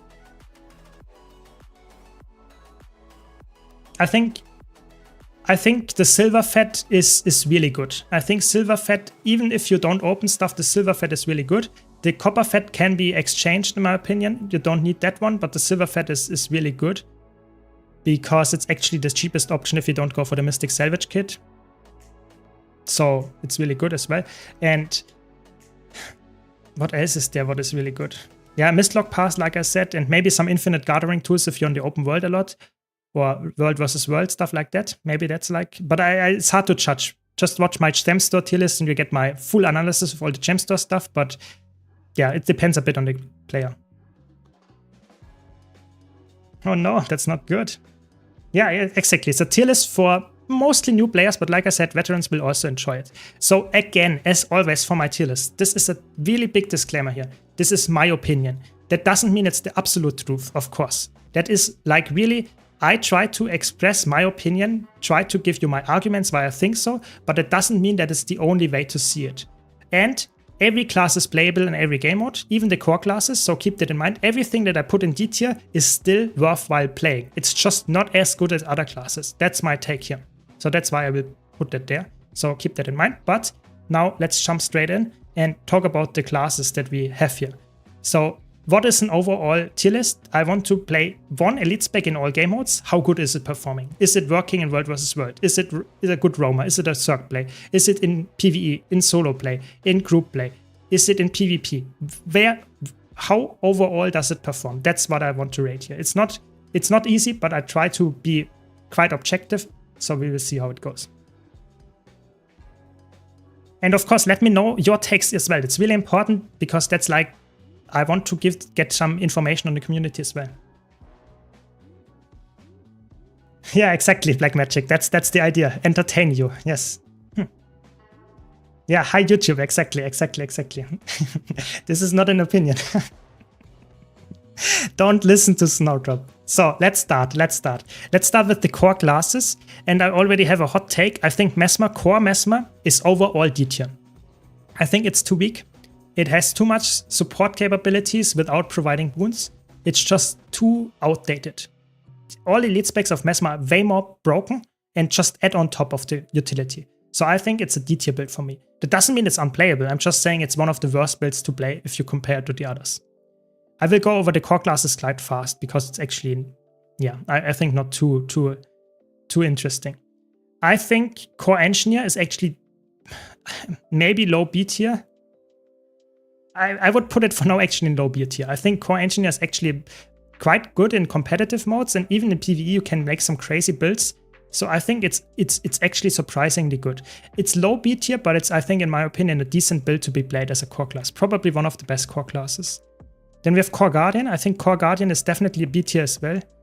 It's decent. Maybe it's actually low A tier actually. Core Guardian has a support build. It has a really good low intensity build. You can make some solo builds with it. And maybe it's an A tier build. Maybe I have to be honest. Maybe it's a low A tier build, but we will see. Maybe I have to adjust it because there are some builds that obviously are absolute S tier. So we will leave it there for now, but we will get to the classes that you mentioned here in chat in a second. I just want to get the core classes out of the way. Yeah. This is for not open world, but for all game modes. That's why I put overall on the top right-hand screen. It's overall for all game modes, summed up together for new players, for veterans, for people that just want to stick to one class. Yeah. Then we have Core Ranger. I think Core Ranger, in my opinion, it's not good. I'm really sad to say that, but it's not good. Yes, you can make some tanky Core Ranger. Maybe it's C tier because of that. And you can do well in open world solo content, but as soon as you go in group content in some world versus world PvP, it's not good. I really think so. It's low C tier for me. Then we have Core Warrior. It's for me also actually I think it's low A tier. It's actually surprisingly good in all game modes. It's not broken, but it's actually surprisingly good. Yeah. But we will see what else we put in A tier. But for now, I would put it like that. Then we have Core Elementalist. I think Core Elementalist is like completely outclassed by the elite specs. It's better than Core Mesmer, but I don't see a reason why you would play Core Elementalist if you have any elite spec unlocked for Elementalist. So yeah, I'm not a big fan of it. Then we have Core Thief. I think Core Thief is also like, I guess, low B tier, high C tier, something like that. But it's not that good in my opinion. It can be played, it can be quite annoying. It's actually decent in terms of DPS output, but I don't know. It doesn't feel that great. I think let's put it in for now in low C, in high C tier. We will see. We will see what else we do put there. Then we have Core Necromancer. I think Core Necromancer is actually surprisingly well in competitive modes, whereas in PvE it feels really bad. It's very slow. It doesn't have that much damage. It's very tanky, but that's it. So in solo play it's okay, but in group play I think never played that one. So I would put it in B tier because of the competitive modes. That's where I would put it for now. And then we have Core Revenant, which is the last one. I think Core Revenant is actually, I was wrong at last time because I put it in D tier, but I feel like you can make that work in competitive modes especially, but even in PvP, in PvE rather, I think it's actually a C tier build for me. It's not insane. It's not like carrying you through all game modes, but it's playable. It's definitely playable. It just lacks some good utility support, but for the most part you have decent traits. So I think it's actually doable. Okay, so let's go to the first class. First class would be Guardian. Guardian is extremely strong. Guardian is one of the best classes in my opinion. It has immense amount of utility in the base kit and all the elite specs add to it. So the first one is Dragon Hunter. It's a pure DPS spec, or in PvP it's a bunker spec. But in general I would say it fills the DPS role all the time. It's not played as a support. So that means it falls off a bit because it's not that good in all game modes. But I would say Dragon Hunter right now, high A tier, maybe low S tier, because you can easily play it in PvE. You can play it in World vs. World PvP. Maybe it's S tier actually. It's actually in all game modes, it's actually playable. It's surprisingly good. Yeah, it's just Guardian. I think we continue with Firebrand. Easy S tier. It's really good in World vs. World. It's really good in PvE. It's surprisingly good in PvP, but it's hard to play, so it's not that broken there. But I would still say S tier build for me. And then we have Willbender. The same goes for Willbender. You know, you see Guardian is like ArenaNet's favorite child, I guess, because all the builds are really good in all game modes. Willbender has amazing PvE builds. Doesn't matter which kind. Power, Condi, Alacrity, Heal, everything works. You can play it as a DPS in Zergs, you can play it as a roamer, you can play it as in PvP as a good build. I think in competitive modes it's not as broken as in PvE, but it's still a very good build. So I think S tier for all three Guardian specs. I'm really sorry, that's just so good. Yeah, maybe Roaming Spirit, maybe you're right, maybe Core Elementalist is like also in C tier, and I have to make clear that Core Mesmer is like the worst one. Maybe you're right, maybe C tier is like for Core, you know, like that. Maybe that's what we have to put it, like C tier is for Core, and only Core Mesmer is like really bad in my opinion. Maybe, but I feel like the core classes don't feel that good. I would never recommend anyone to play core classes. I don't know. I feel like, to be honest, I actually should make the core classes, if I'm totally honest. I think I should put all the core classes like those here in D tier and put every core class a little bit lower, so I have some space in A tier left. Because I don't know, I feel like it's hard to say. It's really hard to say, because the problem is like core classes, they are really dependent on what kind of build you're running, what kind of your goal is, and overall, it doesn't feel like it's completely insane. In World vs. World, it could work. I will leave it for now like it was, because I feel like it's hard to justify what you want to have for the core classes. So the core classes are very subjective, but for the elite specs, I'm a little bit more objective, I would say. Yeah, exactly. Core Energy, Necro, and Core Warrior are fine. Yeah, exactly. In PvP, they're actually surprisingly good, the core classes, but in PvE, I feel like they fall off quite drastically. Yeah, I don't know. I feel like maybe you're right. Maybe Core Thief is B tier, but I don't know. I feel, yeah, maybe you're right. Maybe, but let's not get hung up on the core classes too much. Let's go to the elite specs, because those are obviously the ones that you actually enjoy playing way more. We have Bladezone. Bladezone is only played, I would say, in PvE, and that makes it actually quite bad. If you have a build that is not played in competitive modes, you can make some bunker or some meme Bladezone builds. That's why I would put it in B tier. But in PvE, it's actually decent. It's hard to play for the most part. Perfectly, at least. I would say it's B tier. We have Spellbreaker. I think Spellbreaker is really good in all game modes and fills only the DPS role or duelist role, but that's fine. It does it very well. I think it's an S tier build for me. It works in all game modes, surging, roaming, PvP, PvE, group scenario, solo, everything works. Decent build, yeah. Then we have Berserker. Yeah, what can I say? I think for me, World vs. World, Berserker is good. PvP Berserker is not as good. And PvE Berserker is decent. So I think it's high A tier. But it is not as broken as Spellbreaker in my opinion. High A tier is probably, I think they are quite close, but I think Berserker is a little bit weaker than Spellbreaker overall. Personally, overall. I think it's an A tier build. It's a typical A tier build. Yeah, exactly. 20-minute video only about core classes because we couldn't find a spot for them. Yeah, that's not what we want. So, what do we have next? The last heavy armor class is Revenant. Oh, Revenant is actually hard because Revenant in PvE is in a, I wouldn't say bad spot, but it's in a weak spot because it is not as good as it once was. And the buffs to it didn't help too much. Revenant is really like, Vindicator is decent in all game modes. That's like, I would say Vindicator is an S tier build for me. Maybe low S tier. But the other two, I think they are for me A tier. They are really lacking a bit in terms of build. They have a lot of variety, don't get me wrong. But the overall power level they have is not as good. Yeah.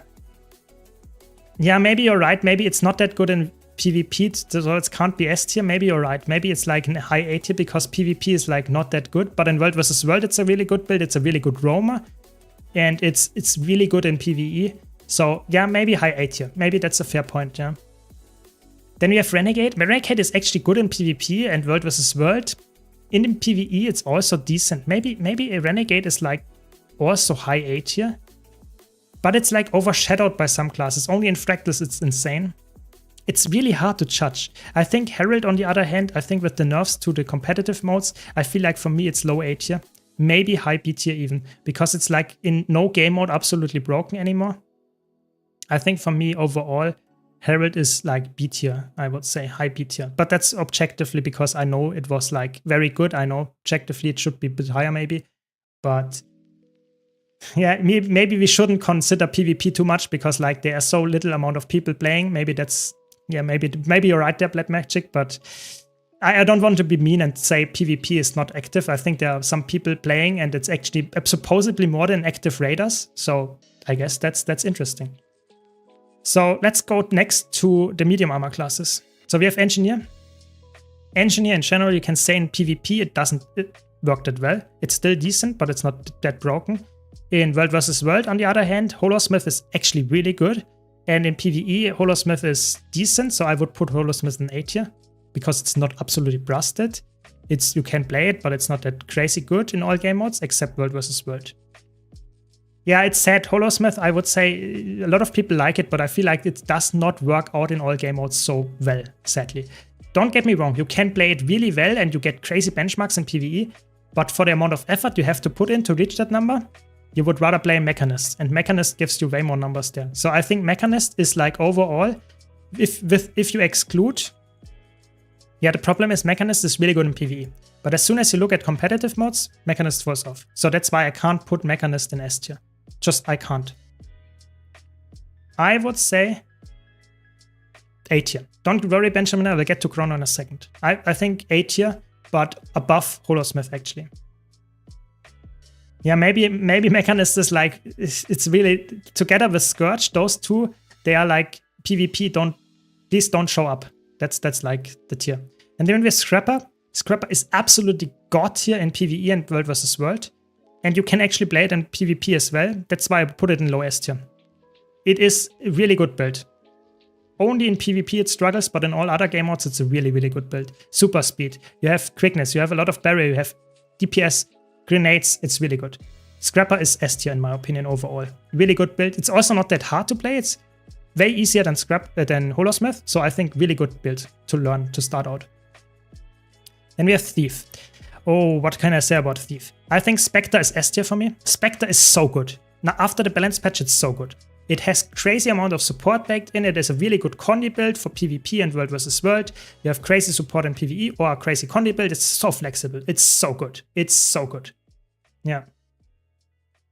Yeah, quick DPS, Scrapper, 40k DPS. That sounds about right. Yeah. I think Dragon Hunter is really good, yeah. I think Dragon Hunter, in my opinion, has a good bunker build in PvP, has really good DPS builds in PvE, has good solo builds, not the best, but good, and has crazy good World vs. World roaming and Zerg potential. I think it's, for me, it might not be the best, so I would say we get better builds here in S tier. I think Scrapper actually might be better than Dragon Hunter and stuff, but I think the S tier is not sorted that well. We will get better S tier builds soon, so don't worry about that. So, we were at Thief. So we have Deadeye. What can I say? Deadeye is in competitive modes okay. In PvE, it is really niche. It has crazy good single target DPS, but as soon as you need to cleave, it's not good. So I think Deadeye for me is an A tier build. It is not broken in any game mode, but it's decent. It's decent at it. So I would say an A tier. And then we have Daredevil. What can I say? I think Daredevil is decent, surprisingly underrated in PvE. It is a decent roamer, and it's also okay in PvP. So maybe it's a low A tier build as well. But I don't know. I feel like I think those two are really inflexible, and that makes them not as good. So maybe you have to make the argument to put one of those or both of those in B tier. But for now, I will leave it in A tier because I feel like they are actually surprisingly well in all game modes. You just have to commit to it. They don't play themselves, I guess, except the Unload Deadeye, I guess. So what else do we have here? The medium armor classes, the last one is Ranger. Okay, we have Druid. Oh, what can I say? I think Druid is really good in PvE. Right now, it's insane, actually. Good healer, good DPS. It is decent in World vs. World. Maybe not as good, but decent. And in PvP, you can play it as a side noder as well. So maybe high A tier, low B tier. Low S tier, something like that. I will leave it for now in S tier because PvE carries it really high. It's really good, but you can play it in all other game modes as well. Maybe high A tier. I think that's more like it. Roaming is actually quite good as well. We are doing a tier list about overall. So which classes are best to be played in all game modes? Which is the best class to start and stuff. That's what we are doing right now. So Soul Beast got nerfed, the Condi Soul Beast in PvP and World vs. World, but it's still decent. And it is a really good power build in PvE, has a good solo build as well. I think it's an S tier build for me. I think Soul Beast is a really good build right now to play, or Elite Spec. It's working in all game modes. It might not be that good in Zerg play, but as a roamer it's really good, as a PvP it's really good. As PvE it's obviously one of the best DPS, or the best DPS in Fractals. It's really good. I think it's a really good choice. Then we have Untamed. Yeah, Untamed is really good in PvE. Even in group play, where you don't see it that often. It is really good in PvP to some extent. You have to play it correctly, and I would say right now it's not the best meta for it. And in World vs. World, I think it's a roamer. It's not that good in Zerg, but it can work. So I would put it in A tier. Overall, in A tier. It is not as flexible as the other two. That's what holds us back. It's more like a bruiser playstyle, and it's really good in PvE, but in the competitive modes, it's right now not the best. I think highest of A tier. That's my take. Yeah. Okay, what do we have about the light armor classes? Let's start with, I guess we already mentioned Chronomancer. Chronomancer overall, broken in Zerg play, really good as a roamer, really good as a support in PvP, best support in PvE. So S tier. I think Chronomancer is right now probably the best class to play. Maybe we get some, I think there are some contenders here still left, but right now I feel like Chronomancer overall one of the best elite spec, top 3 I would say. It's so good in all game modes. It got nerfed like 2 years in a row. Since the release of Rival, I would say it got nerfed and nerfed and nerfed, but it's still broken. At least in competitive modes. In PvE, it never got touched.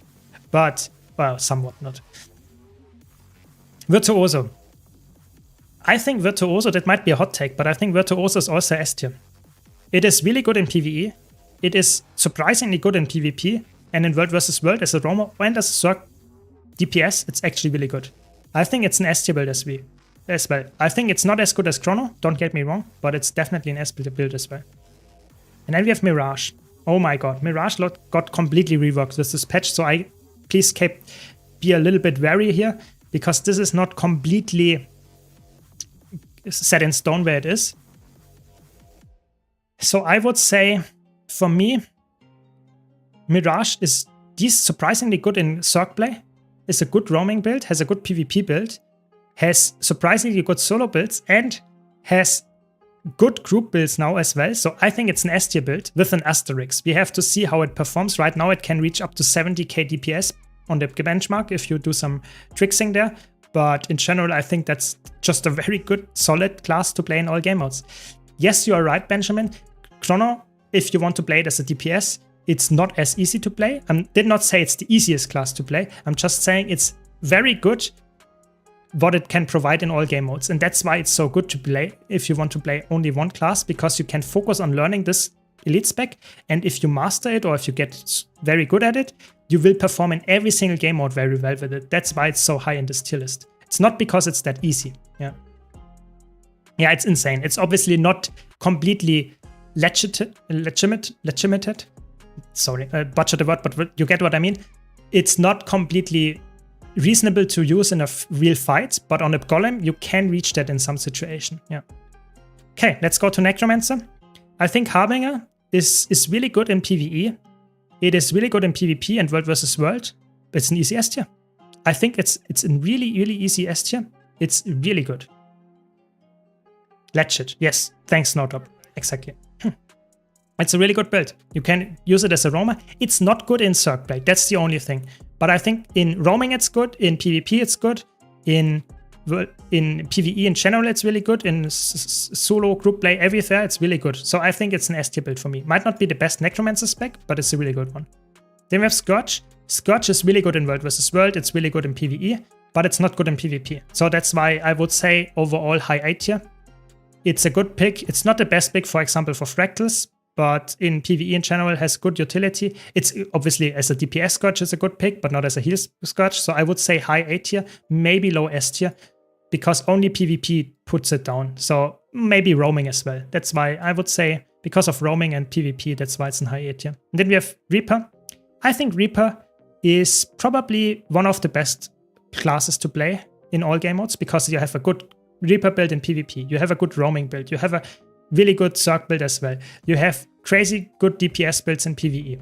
It's the best, one of the best solo builds out there. So just overall covers all builds in a single elite spec that doesn't even have any support baked in that sense, but it's still so busted. So yeah, S tier for me. I think also one of the top 3.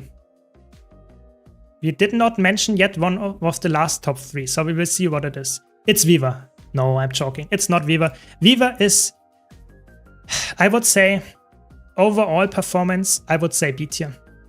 It works decently well in a Zerg. It can work decently well as a roamer, but it gets overshadowed for the most part in competitive modes in general.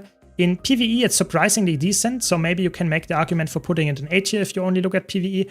But if you look at competitive modes as well, I think high B tier is a fair point. Then we have Tempest. Tempest got like giga buffed. I think Tempest is really good. It has decent support builds, decent DPS builds, really good World vs. World builds as well. And I think it's an easy S tier build for me. But the best Elementalist specs overall, I think, is Catalyst. Catalyst is also top 3, in my opinion. Catalyst is so good because it covers support in PvE. It covers DPS in PvE. It covers DPS in PvP. It covers the duelist role in PvP. It covers the Zerg play. It covers roaming. It's like insane. It's like together with Reaper and Chrono, I think those 3 specs are like one tier above even. I would say they are so flexible it's actually insane. I think I'm with you, Roaming Spirit. Not everyone likes Kata, but if you objectively look at it, it's what it provides. It's just in every single game mode absolutely busted. That's the thing. Yeah, I personally think I think Viva lower than Core Guardian. I think in PvE Viva is actually, I would say, surprisingly high. I would say A tier. But if you look at competitive modes, it actually falls off. It's not really, it doesn't have a meta in PvP where you like to play Viva. In World versus World, in a Circ, yes, you can play some DPS staff Viva, but that's about it. And in roaming, you can play some nasty Condi Viva or something, but you get killed easily as well. So I don't know, you need stability help in competitive modes. Kata Healer is absolutely broken. I like to play that as well. It has crazy boon access. So I think Kata and Tempest are just one step above Viva. Yeah. I've been playing only Necromancer, Reaper, Harbinger for the past 2 months, but being sluggish and not able to duel and rank PvP makes me feel sad. Should I give it a try to Chrono Kata, for instance? If you want to duel, I would go for Kata. Yeah, Kata is really good at duel in PvP. So the dagger, hammer, even some kind of nasty like some kind of crazy fresh air Viva could also, Catalyst could also work. So I think there are multiple builds that work decently well. Maybe you should try Kata. I think Kata is right now in a very good spot. Yeah. Yeah, maybe you're right. Maybe you're right. Maybe I was too harsh on Viva and I could put it in 8 here. Maybe you're right. Core Guardian might be like not as good anymore as it once was. But I would say Core Warrior is actually quite close in overall performance to all the other 8 tier specs. I think Core Guardian is maybe a little bit worse, you're right. But Core Warrior, I feel like is surprisingly under. It even has PvE builds that are actually decent. And solo builds as well. And it works actually surprisingly well. Yeah. Don't worry, Drax, don't worry. We will upload this tier list on YouTube as a video as well. Don't worry. Yeah, the stability uptime on Catalyst might be a little bit. It's overall in overall game modes. That's the tier list. So the stability on Kata is a little bit harder to come by in that sense because you always have to go to Earth to get that. That's really the thing. You have to transmute your staff aura. But if you do that consistently, you actually can upkeep it quite consistently. But if you get like 3 CCs, 4, 5 CCs, it's a little bit harder to get. Yeah, that's true. But you can permanently upkeep stability if you do the Earth rotation correctly. But if you get like CC'd 3 times, 4 times in a row, then it might be a little bit harder because then you lose the stacks or you get corrupted, for example. Yes. The summer sale, I think we had that discussion recently when it will in our Discord channel. I did not remember it, but it will be quite soon. I think at least maximum 1 month until it starts. I'm pretty sure. Yeah. Yeah, don't worry. It's always have fun while getting better at it, Maddie. That's the thing that I would mention here. Yeah, I think that's my tier list. I would leave it like that. I think this is looks like a decent tier list. You can see it's really top heavy. Most classes are really in all game modes. Just some classes might not be perform as well. And I gave you my arguments why they are like this. So yeah, I think that's why I leave it like that. Let's go back to the game. Give me a second.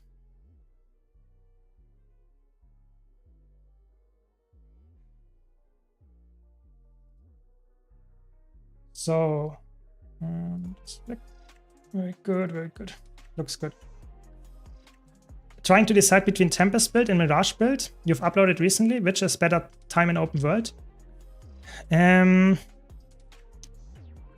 think the Tempest build is safer, whereas the Mirage build has more damage potential. So it depends a bit what you want to achieve. I think the Tempest build is actually the cool part about the Tempest build that I uploaded today actually, is it's really good in a group scenario. That means that you can easily go from a solo player as a healer. You can just easily play that same build as a healer in a group. I'm not joking. That's the good part about it. Mirage will only work in a solo scenario. Yeah. So typically, I would say either you check out my PvP guides where I talk about all the classes and always mention which kind of role it is. But of course, I don't have all the guides there. You can check out Meta Battle. It's a good website. Or you can just, I would say, understand what the build is supposed to do. So for example, if you have a really squishy build, typically you don't play it as a duelist, you play it more as a teamfight DPS if you have a support, or as a roamer. So if you understand it a bit more, how PvP works, then you can actually make it work. But yeah, I feel like you can't really make it like very clear and easy to see what actually is happening if you don't understand the game out too much. So what do we do? Do we do some... we want to do a title run. I'm not sure if I'm up for that. I have to be honest. If I want to do the 95 CM title run. Because if I want to do that, I really fear that someone will just die at the end boss and we have to restart the whole thing. That will be so sad. Title run sounds big. I'm not sure if I want to do that. I'm a new player and your videos have been really helpful. I recently started PvP and want to ask, how do I exactly counter Virtuosos at Reaper? Line of sight. That's the biggest thing about Virtuoso. So if the Virtuoso is like this enemy here, and if I stand like here, the Virtuoso can free cast on me. But as soon as I go behind like some kind of wall, the Virtuoso is actually quite struggling. So playing against that, and also going to no port spots. So if they can't port on you, they can't engage with this spear, for example. And the last thing is, if this is the Virtuoso, they have to target you with their attacks and they have to face you. So what's the easiest way to deal with them? If you walk through them. If you always walk like in their hitbox around like that, if you're melee build, they can't target you that easily and will always miss their F1, F2 and skills. So that's really actually, if you know how to play it as a melee build, always walking through the Virtuoso all the time is actually really annoying them and they will not be able to cast stuff. Just a short rundown. There are more tips, of course, but that's like a very short one. I like the Staff Scourge build and I like the Healing Tempest. I don't like the Vindicator, to be honest. I think Vindicator feels not that good. Vindicator does not feel that good, sadly. Twitch countdown, yes, it did. Very good. I see. So for example, Reaper Harbinger would make more sets in group fights and avoid duels, side notes. Exactly. They are like more team fight oriented. Whereas, for example, what is a good example? Maybe Spellbreaker typically is more like of a side note build because it is more bruisery. It doesn't need support to survive. So it's like if you understand what the build actually is strong at, what it's weak at, then you actually can find it very easy to find the role, if that makes sense.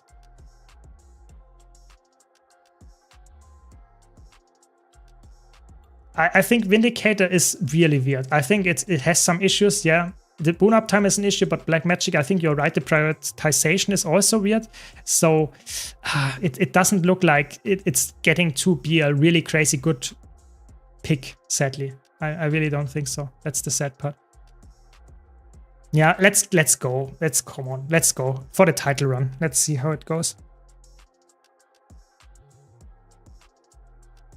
Let's go for the title run.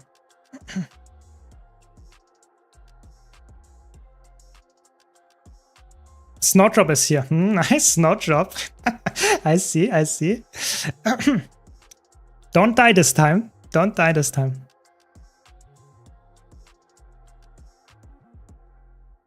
So, I would like to see Heal Harbinger one day, honestly. Maybe in World vs. World you can actually make that happen. Maybe you're right. But I think in PvE I'm not sure if they will ever put that there. We will see. I think the fact that they finally realized that the entire Heal Vindicator package was wasted without alacrity is already pretty promising. Hopefully they do some follow-up quality of life changes to round it out the edges. That would be really cool, I agree. That would be cool, I hope so. So, who is the quick heal? I guess I'm the quick heal? No.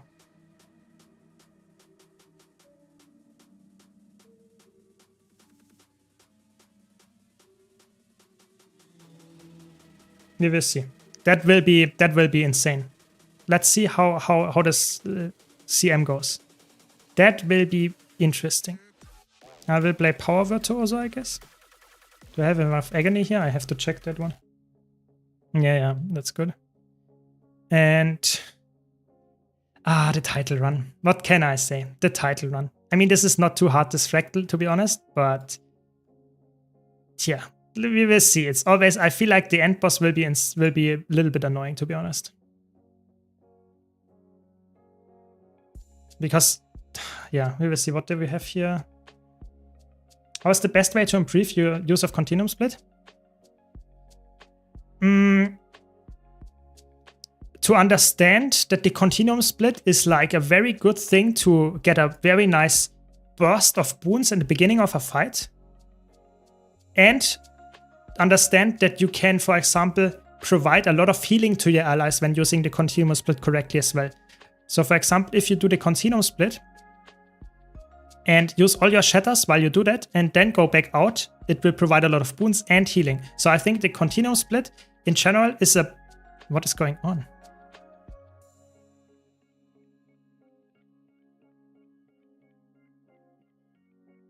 What? Okay, we just lost someone.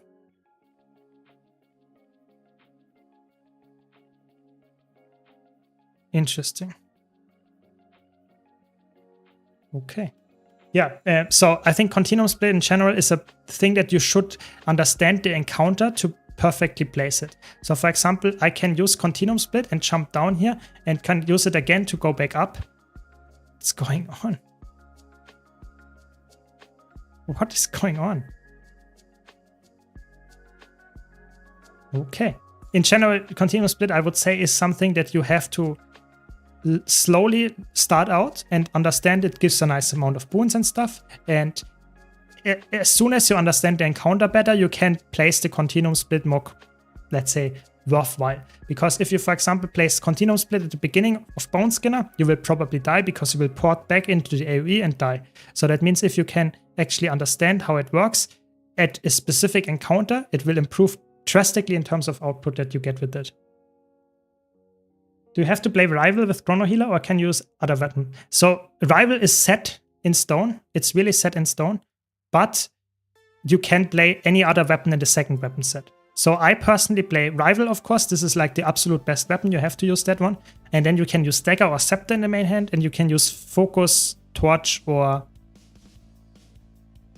Shield. Those three are good options in the offhand. But I would always go for Rival, yes. Did they add the infusion as possible reward? Yes, they did. They did, indeed. I'd say you need to remember that continuum split isn't always an opener. Exactly. You should not take the continuum split as something that you will take in some kind of form of rotation all the time, especially as the healer. You should take it as an opportunity to, for example, get some boons up when you, for example, would be doing a mechanic in the next 30 seconds. You can guarantee that you get all the boons out. That means that you stack them up to at least 30 seconds so that you can go and do the mechanic, and that's continuum split can help there. Continuum split can also help by doing double casting some stuff like this is really important, like a double moor or double casting some kind of blink for a really fast movement going back, and that's really nice. So continuum split is a utility skill. It's not, should not be taken as something that is like a rotation skill that you cast all the time, especially on a healer, but even on something that is like DPS Chronos. It's like you should take that with a grain of salt and use it also a little bit like smartly. That's my take. So I think continuum split for someone that learns Chronomancer the first time, you can actually completely ignore it and just use the other skills and learn what the other skills do and limits of it, because you don't need continuum split for a healer. It's not necessary. It makes you way better, yes, but it's not necessary to use it. As soon as you understood the rest of the class, you can easily go for it. That's my take there.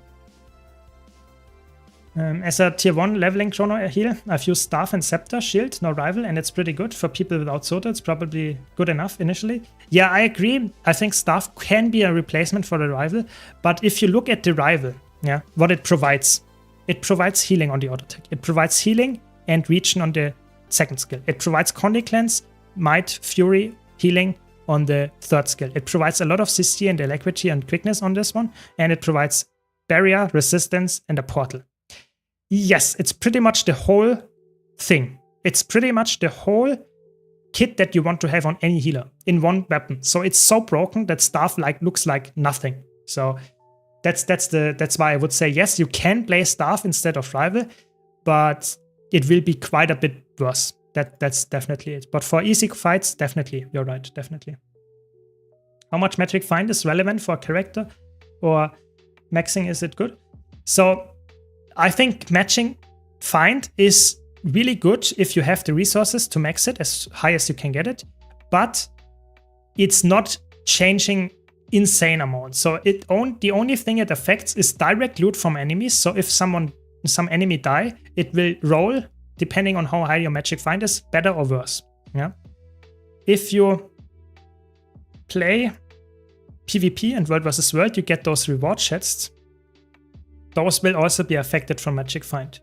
But all the other loot, like opening any boxes, opening, for example, unidentified gear, that stuff is not affected by magic find. So magic find is worthwhile investing in and getting the maximum, yes, but it's not the be all and end all that you have to get. Yes. Yeah, exactly. Rival is, I think, the best weapon in the whole entire game is Rival. I think pretty much this is like the Rival weapon on Chronomancer or in general on Mesmer is, in my opinion, the best weapon they ever released in a game, because it fills like all the holes you ever want to fill. It's insane. Exactly. You can easily do an opener with Continuum Split if you want to do it without having 3 clones up. Continuum Split is not something that you should take always like, I have to have 3 clones, I have to use it at this spot in my rotation. No, the rotation should be somewhat adjusted depending on the situation of the encounter. That means that you also adjust the usage of your Continuum Split. So sometimes you use it with 1 clone, sometimes you use it with 3 clones, depending on actually how the situation is looking. So especially as a healer, but even as a DPS or offensive support, even then you want to have that like that. That's really like the biggest point there, in my opinion. But you will learn that with time. I'm really not joking here. If you have the mindset of improving at the game, if you have fun and want to improve at it, then you will actually learn it with time for sure.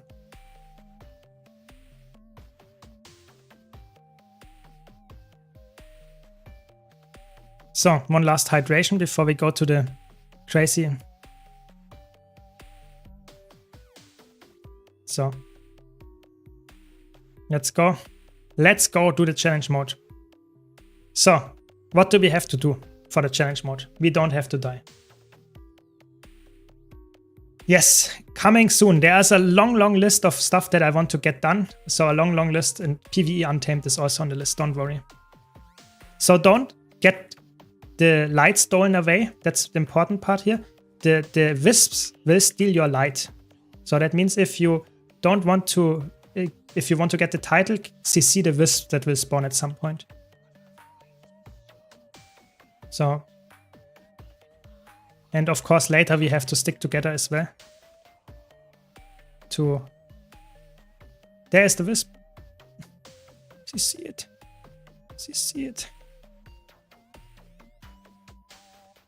No, it's this my light. Please help me.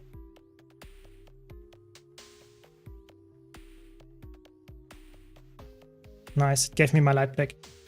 I don't want to lose my light, you know, otherwise we have to restart. I better take more CC, I guess. So.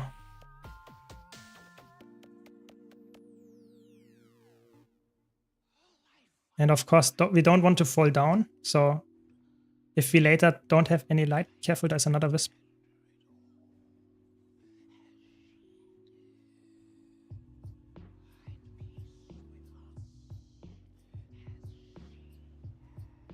Yeah, this is really important that we actually take care of that. Is it worth opening the fractal encryption without the third mastery fractal unlocked?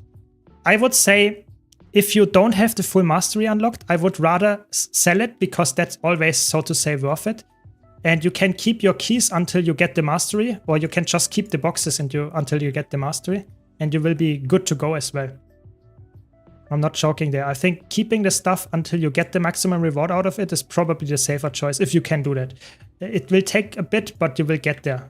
It's not too hard of a grind, I would say. But that's just my recommendation.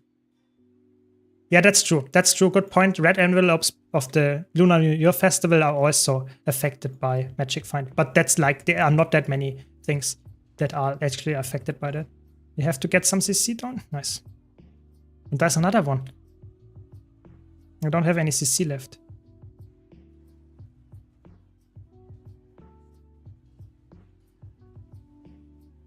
But I feel like you should not max your magic find just for this one thing. But if you go really hard in that, maybe it's worth it because you can actually make some money with the red envelopes. That much is for sure.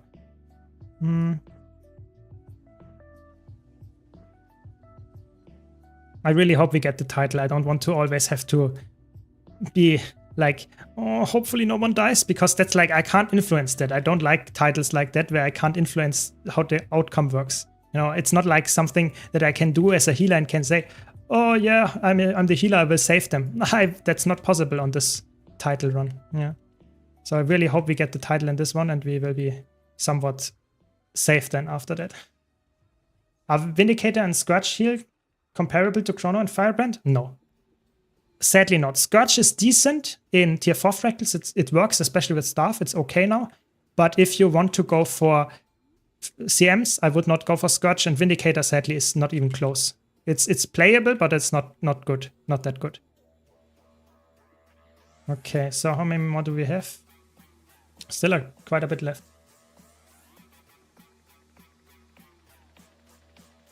Yeah, there is more to come, don't worry, more to come. Untamed is a very underrated spec, especially in PvE. So, don't fall down. That's the hardest part for me, don't fall down.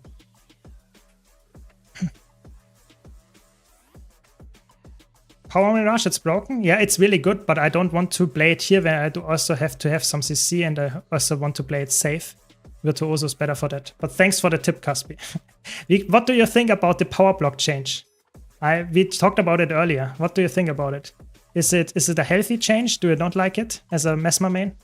You like it? Nice. Okay, that's interesting. I thought people would not like it because it was really broken before. And now it's more like a DPS increase, which is not always the most interesting thing. Yeah, it was really broken and was not good to counterplay. That's true. So do I need more CC, or would I rather go for some do not CC? Okay, then we don't go for CC. That's like people, they called it. Let's do it like that then. Don't CC, don't die, sidestep everything. Snowdrop, that's for you. I've had 500 days and put all your cooldowns on 15 seconds CD. You can't interact with me? Yeah, it's felt bad. Yeah.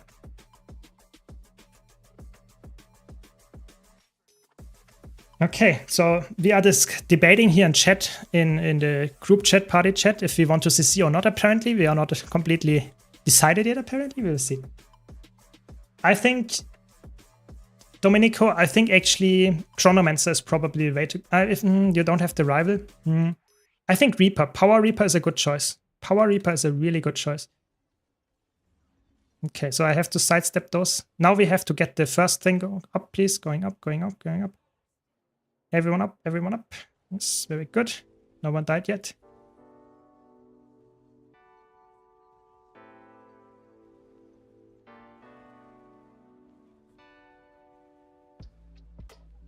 I'm a little bit scared because it's a heal firebrand. I'm not sure if a heal firebrand is the thing that I want to have as a healer in a progression group, but so far so good. Can't keep up on chat here. Next one, don't go up. The next one, don't go up, please. No one dead yet? That's good. Very good. Now we get the CC very soon.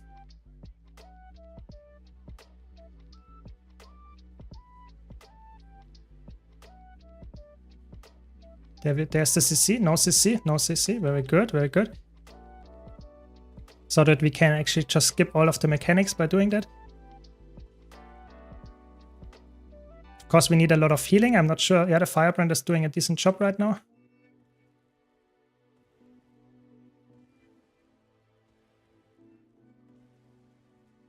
I mean, the chill is a little bit annoying, I have to be honest. I think at this point it's actually quite punishing. I think we have to see. Okay, I'm not sure if that was worth it, to be honest, but okay. Be ready for the knockup. 50%, we are almost through.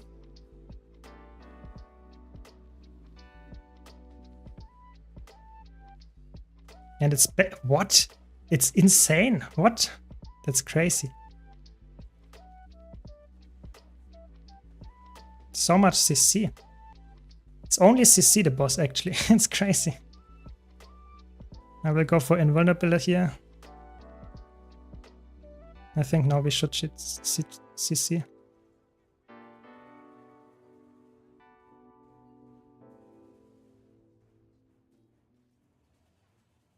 Perfect cheese. I mean, don't be happy too early. We have to kill it as well.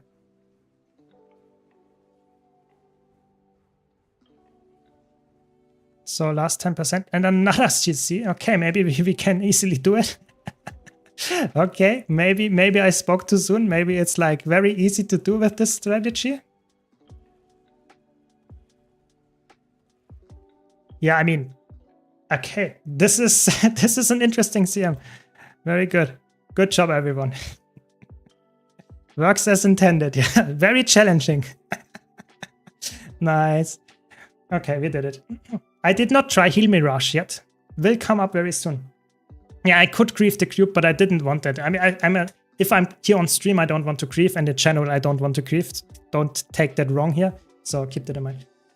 If I delay this CC here, we just don't get the other mechanics that will one-shot you. That's the whole strategy there. Yeah, it's like you just delay this CC because it will just take over or over all other mechanics that will spawn, so you don't get one-shot anymore. It's really like, it feels like a not intended use of the CC mechanic, but if you can do it, I mean, that's then the strategy, I guess.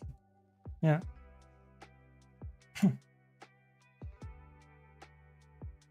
So Spear on Elementalist is actually decent in PvP and is also decent on Catalyst in PvE, but it feels a little bit gimmicky. It's not for everyone. It's not the easiest thing to play, and it's also, what can I say? It doesn't feel as made for everyone, which is okay. And Pistol, I feel like, is one of the worst weapons they ever introduced on Elementalist. That's my opinionated just take on that, but I think it's really good. Okay, so let's take a look at Heal Mirage. So Heal Mirage. We will take just the Heal Chrono gear and take a look at Heal Mirage. Heal Mirage. Yeah, exciting fight. It was really nice, but we got the title. That's all that matters. Yeah. Title run was content. Yes, you're right, Snowdrop. I never doubt you again. Never doubt you. So let's take a look at Heal Mirage. So obviously you want to take Chaos, you want to take Inspiration, and you want to take those traits, obviously exactly the same as a Chronomancer would like to take. You will probably play almost the same build with just a few changes, I would guess, because you can't take the Wells anymore. So you would probably, I mean, could go for Quickness. No, you probably take more. And I mean, you could take that one. That's probably good. I guess let's take that one and make it like a full mantra build. And what would you take? Probably the first one. Then, of course, 8 seconds of Alacrity when you use an ambush skill. Seems quite good.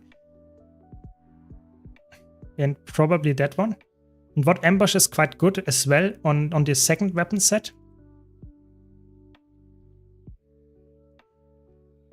I don't know. Staff, probably. Probably Staff, yeah. Yeah, Dooncloak might be really good as well. Yeah, you shatter quite often. That's true. That's true. What's the title? The title is Undying Light. Undying Light. Yeah. Yeah, Spear is fun on Elementalist. Spear is really fun on Elementalist, but I feel like it's not for everyone because of the visual clutter, and it also doesn't feel like the best thing to play if you have a lot of reflects on World vs. World, for example.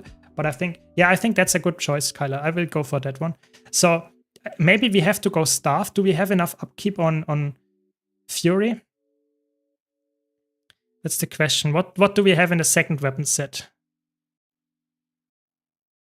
It's just there's a one-shot mechanic. If you do it correctly, it looks like exactly the same, but if you do it the one-shot mechanic, if you die to it, so if you get knocked up in the air and there's the one-shot in the air, you will die without any delay. You will just get completely killed. But that's the only thing. It's just a one-shot mechanic added at the end boss. Yeah, but the thing is, Yeah, you don't have a deception. But the thing is, what would I take instead of the self-deception? Probably the region. I was thinking about going for Chaunt for more clone generation. But you could go probably with the Renewing Oasis just for some passive regeneration, which is only for you. So it does not really matter too much. But yeah, I guess that's right if you play it like that. I'm not sure about the weapons. So can I upkeep quickness? Can I upkeep Fury with just using my shatters? I have Fury on this one as well. I think you don't need the staff actually. I think staff. I'm not sure. I think it's better to go for shield offhand for some CC. Yeah, I think so. Maybe focus is better. Let's try it like that. Let's go for quickness because we can't apply that to ourselves. Just apply quickness. And go for a golem. And of course we want a damaging field. Let's start with the medium one. Okay, so this one heals for 2.8k without healing modifiers. And we will just spam that one, I guess. And this is what applies alacrity. And we can keep our phantasms. They are completely useless on Mirage. Really interesting. Yeah, that's it really. That's the only thing that actually is changed in the Kinfall Fractal. Yeah. Our clones. And shatter with 3 clones. With 2 clones is actually enough. Yeah. I will update the build sheet. Yes, that will I wanted to do that today in stream, but it's like it's too late now. I will do it later or tomorrow, something like that. Okay, let's try the healing.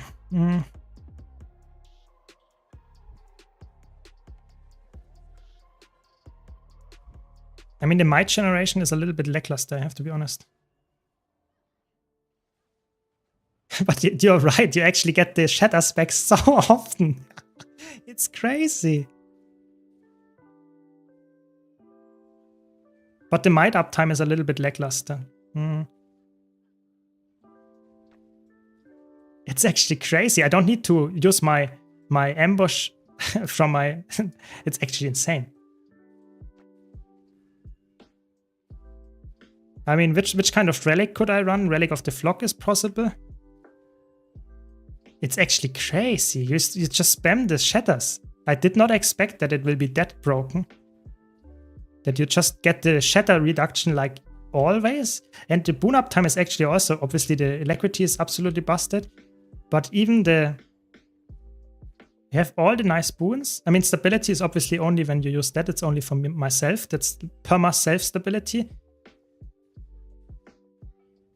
It's actually really good. Yeah, I mean, we have to try that in some kind of situation. I mean, the healing is obviously also quite good. Protection. But what kind of protection? Where do I get the protection from?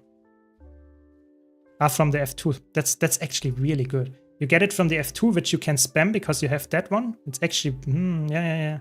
I see. I think this is actually surprisingly good. The only thing that I feel like I have to test it again when I remove my boons, but the might uptime, I'm not sure if I can get the might like permanently in the first few seconds to 25. We have to try that. I will do that actually. I'm not joking. I will do that. Okay. Yeah, you get the might up quite fast, I would say. It's not absolutely fast, but you have probably some supporter as well with you. So, some offensive support. I think it's actually good enough. Yeah, okay, let's now go to the higher damaging field and also remove the quickness. Yes, you're right. You know, that's a realistic situation. No quickness in the subgroup. Yeah. I think there are not that many builds that actually can outlast the high damaging field, but we will see.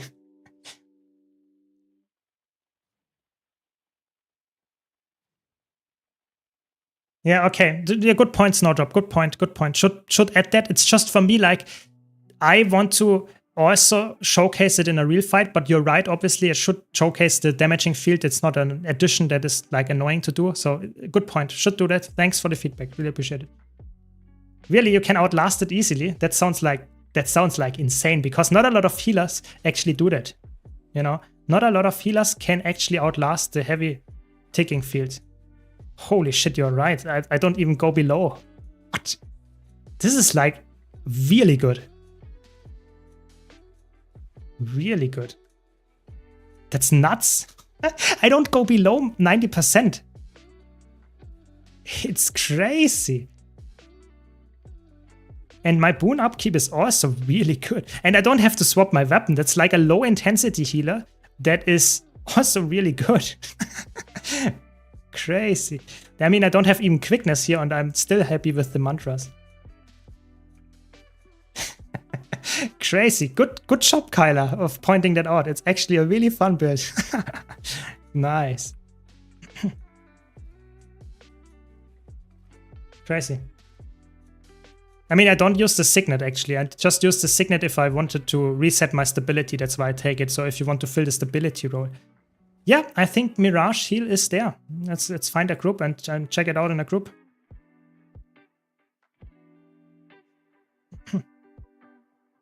Yeah, I think that's... You did not see that, how hard to out-heal that field is. It's actually, if you play other healer like a druid or something, it's actually quite challenging to out-heal that, because you have like really high heal spikes and then you drop off quite hard after your Astral Force ends. And then you go out and you lose a lot of health. But this was like permanent uptime. It's insane. It's really good. Does most of the heal come from the ambush? So you gotta aim it in the allies in a real fight? It comes a lot from the shatters as well, because you spam your shatters like crazy. It's like you press like them all the time. So is this gonna be viable for World vs. World? I don't know. I feel like for World vs. World it's a little bit too gimmicky. But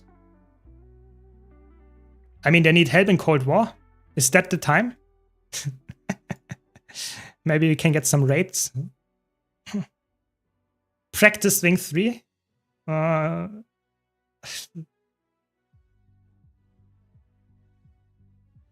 Heal? I mean, they have so little people. I don't know. Fractal healer? I don't know. I really don't know if it's like really... let's go do the Cold War. Like insane, no group organization. Let's do Cold War. Wing 3 Safari, big content? I don't know. I will just be the tower chrono. I don't want to be that all the time, so let's do it. Yeah, you have to be careful with the ambush interrupt, I guess. That's a good point.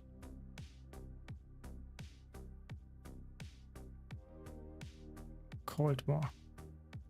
So Cold War is a good showcase, because not the 8 minutes waiting, but after this, the end boss is actually a surprisingly annoying thing to do. So we will try it out here. I don't know about the second weapon set. The problem is the second weapon set. Would I swap off Rival ever? Maybe I go Rival. I'm not joking. Maybe that's the way to go it. But you don't even need that, because you know you could go Energy. But would you really care?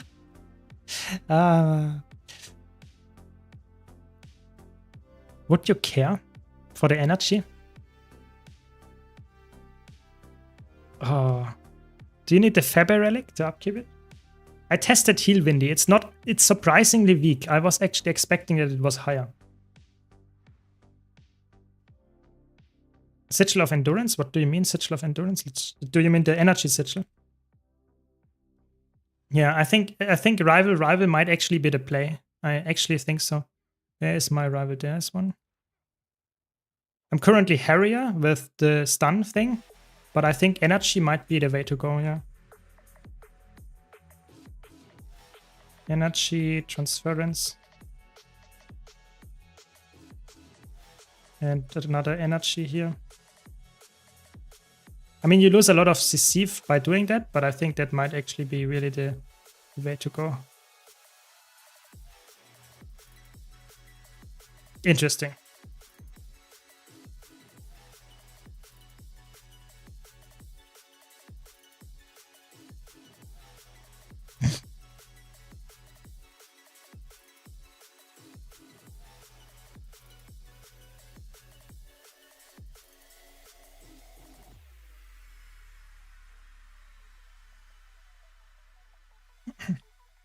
Yeah, Sigil of Energy, exactly. Yeah. DPS Mirage would probably run with Axis. I think Staff is a good choice, but Axis is probably the best Condi weapon to run a Charlatan. I would probably take Focus as well, but maybe you're right. Maybe in this especially, Focus is absolutely insane to pull all the mobs all the time.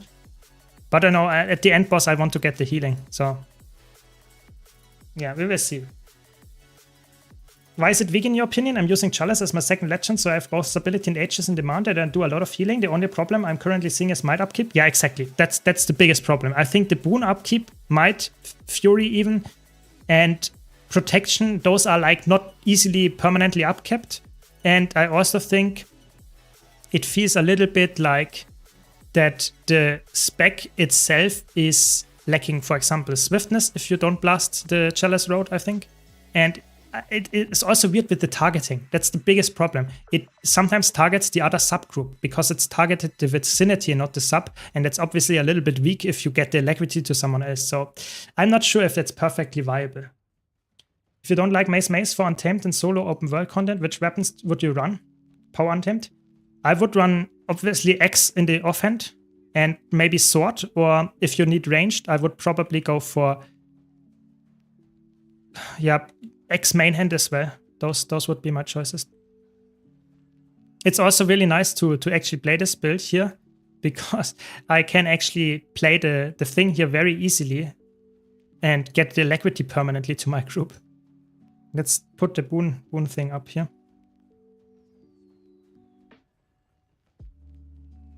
Yeah, looks good. Looks good. Yeah, the targeting, maybe they fix it at some point and that would be good. But right now it feels like I will make a guide about it, I'm pretty sure. But it feels at this moment that it's not as good as it needs to be a full-fledged healer like a Chronomancer, like a Firebrand and that kind of stuff. Or like a Healing Mirage, apparently.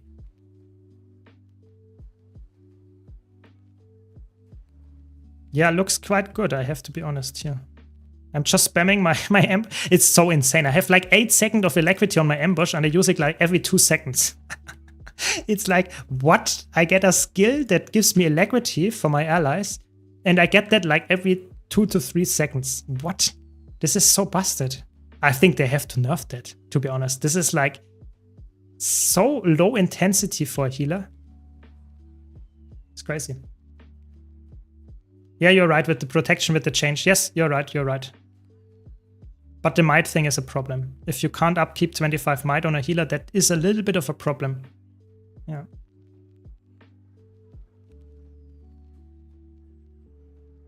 That's quite good. We don't have any quickness because we apparently that's like the real situation. No one plays quickness, but that's okay.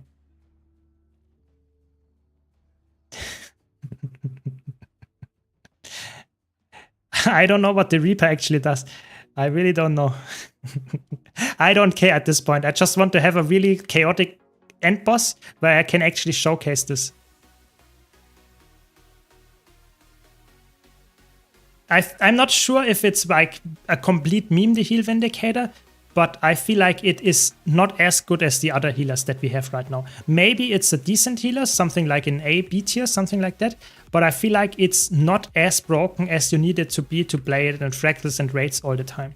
That's my take right now. But maybe there is a build that I just didn't try out yet. We will see.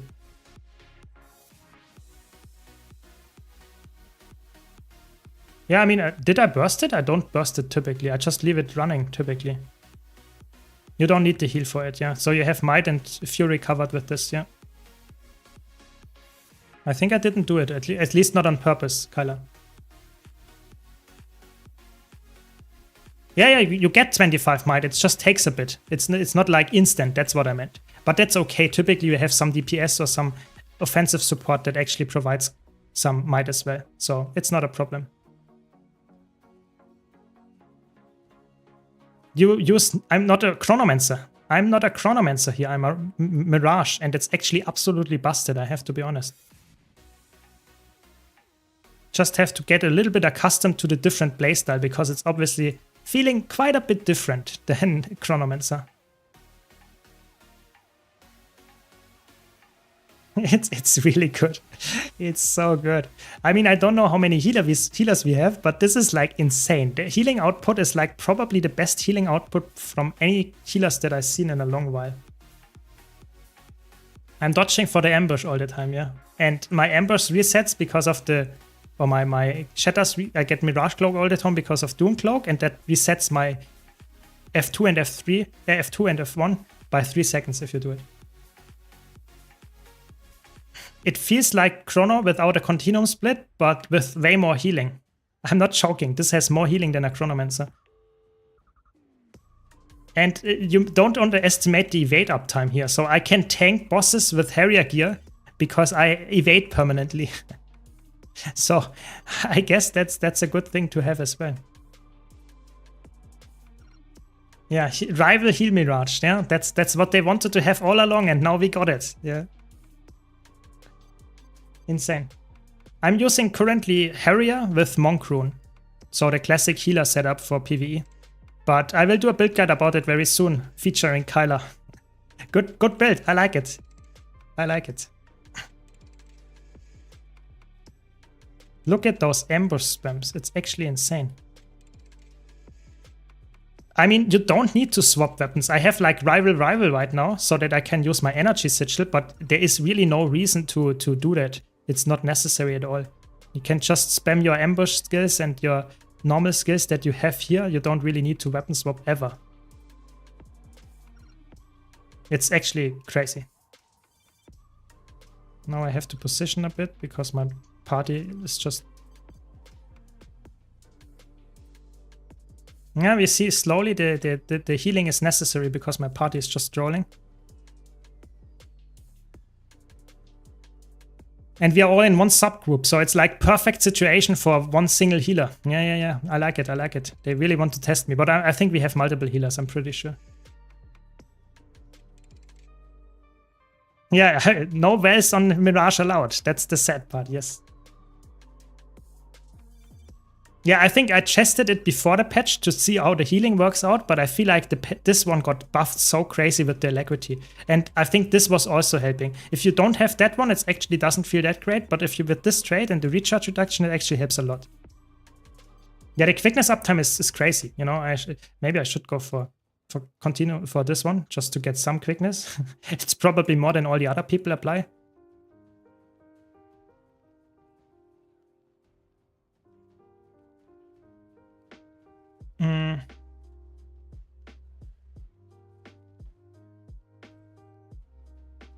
Yeah, exactly. It's like I just have to spam my dodge key and I can re-chat meanwhile because that's like the only thing that is necessary on this build, to use your dodge key consistently. Really good. This is other traits. It's not too creative. This is like exactly the heal Chronomancer setup. It's just a different bottom trait line. So it will be a video about it soon, don't worry. Very soon a video about it.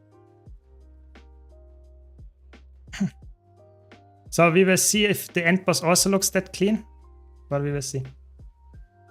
In the middle of the screen. Yeah. This is classic inventory gaming in the middle of a strike mission. Yeah. I mean, I can do that and still fight because it's not too hard to fight here with this build. Looks good. Looks like a low intensity healer. Yeah.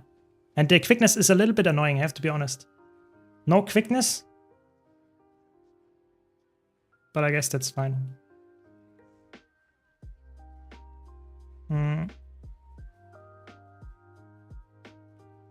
Let's see how it goes on the healer here. Okay, we can provide some stability. Get some healing down. It feels a little bit spammy. It's not for everyone. It feels quite spammy with dodges, I can tell you that much.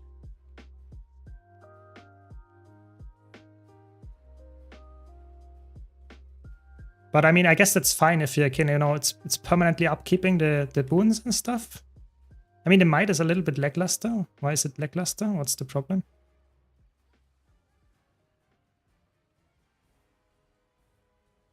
I mean, you can, maybe I have to swap for a different relic. Maybe, what would be a good relic? Maybe altruism, something that gives might to allies. To get the upkeep of the might a little bit more? Or do we get some boon strip here on this boss? I have to be honest, I'm not sure. Because I feel like I lose some might all the time. I'm currently using Faber relic so that I give some swiftness as well. But it's, I think, not necessary. I mean, the quickness hurts a bit that we don't have any.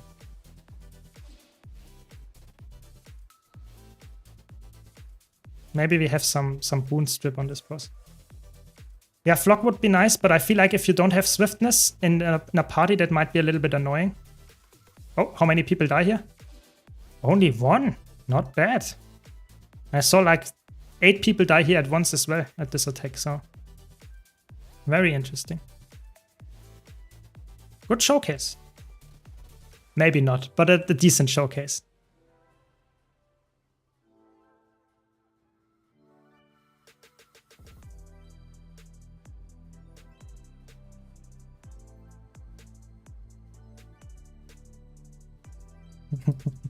It's very interesting, very interesting. Yeah, no ice that can one-shot me. Yeah, I got the reference there. I got it. That's good. Nice. That was jetzt. What can I say? I mean, that was like not the best group I've ever been in, but the healing was crazy. Good healing. Good healing. I like it. Maybe we can find some other group to test it, because that was not perfect. Can maybe find some other group that is also needing some healer desperately.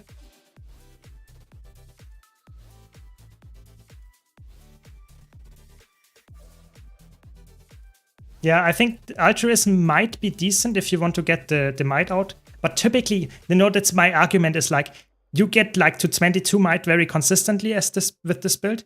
And is it really like, do you need to have that, the last 3 might, or can someone else in the subgroup do that as well?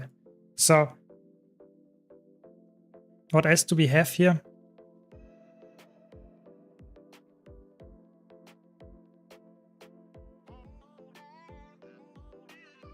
Maybe you can actually use that as well. I think that's actually better.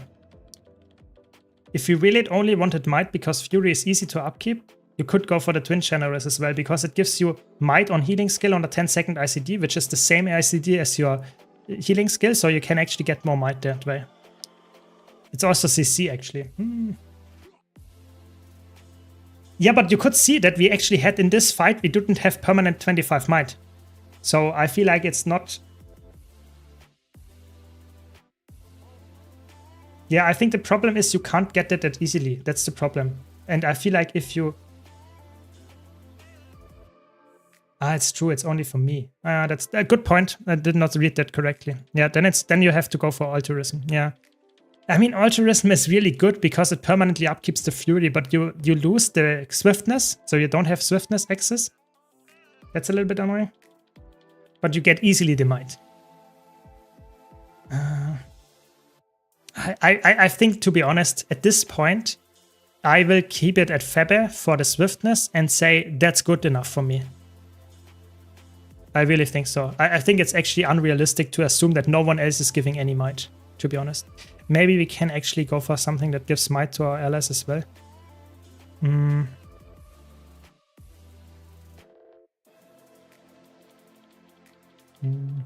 you could... Nah. No relic? Interesting. So what can we do? What is it? Sad. So sad. No strikes up to test it. We have to do it in fractals.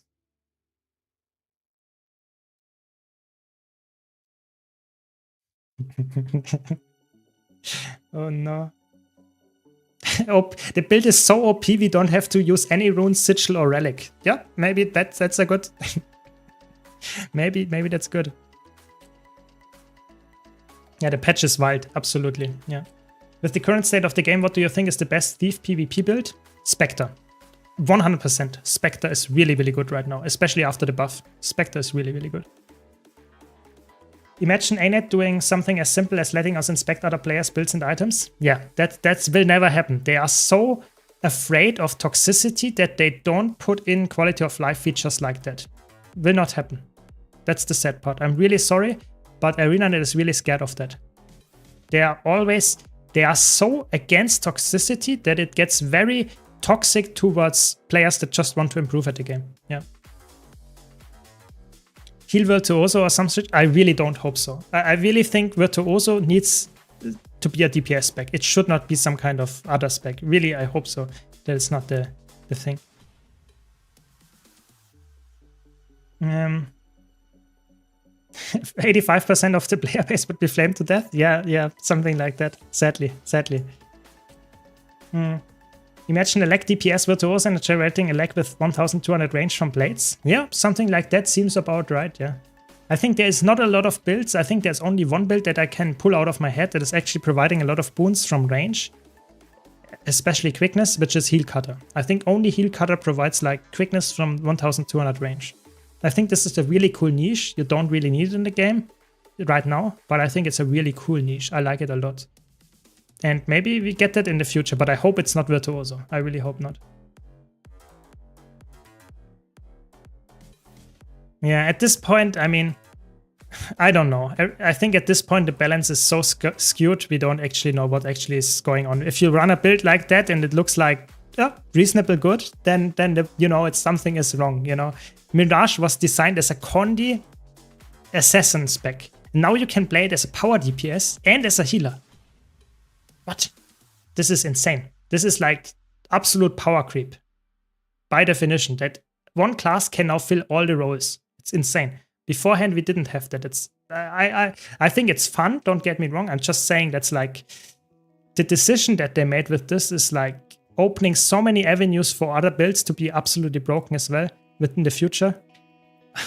It's fun, but it's might not be the best decision, I guess.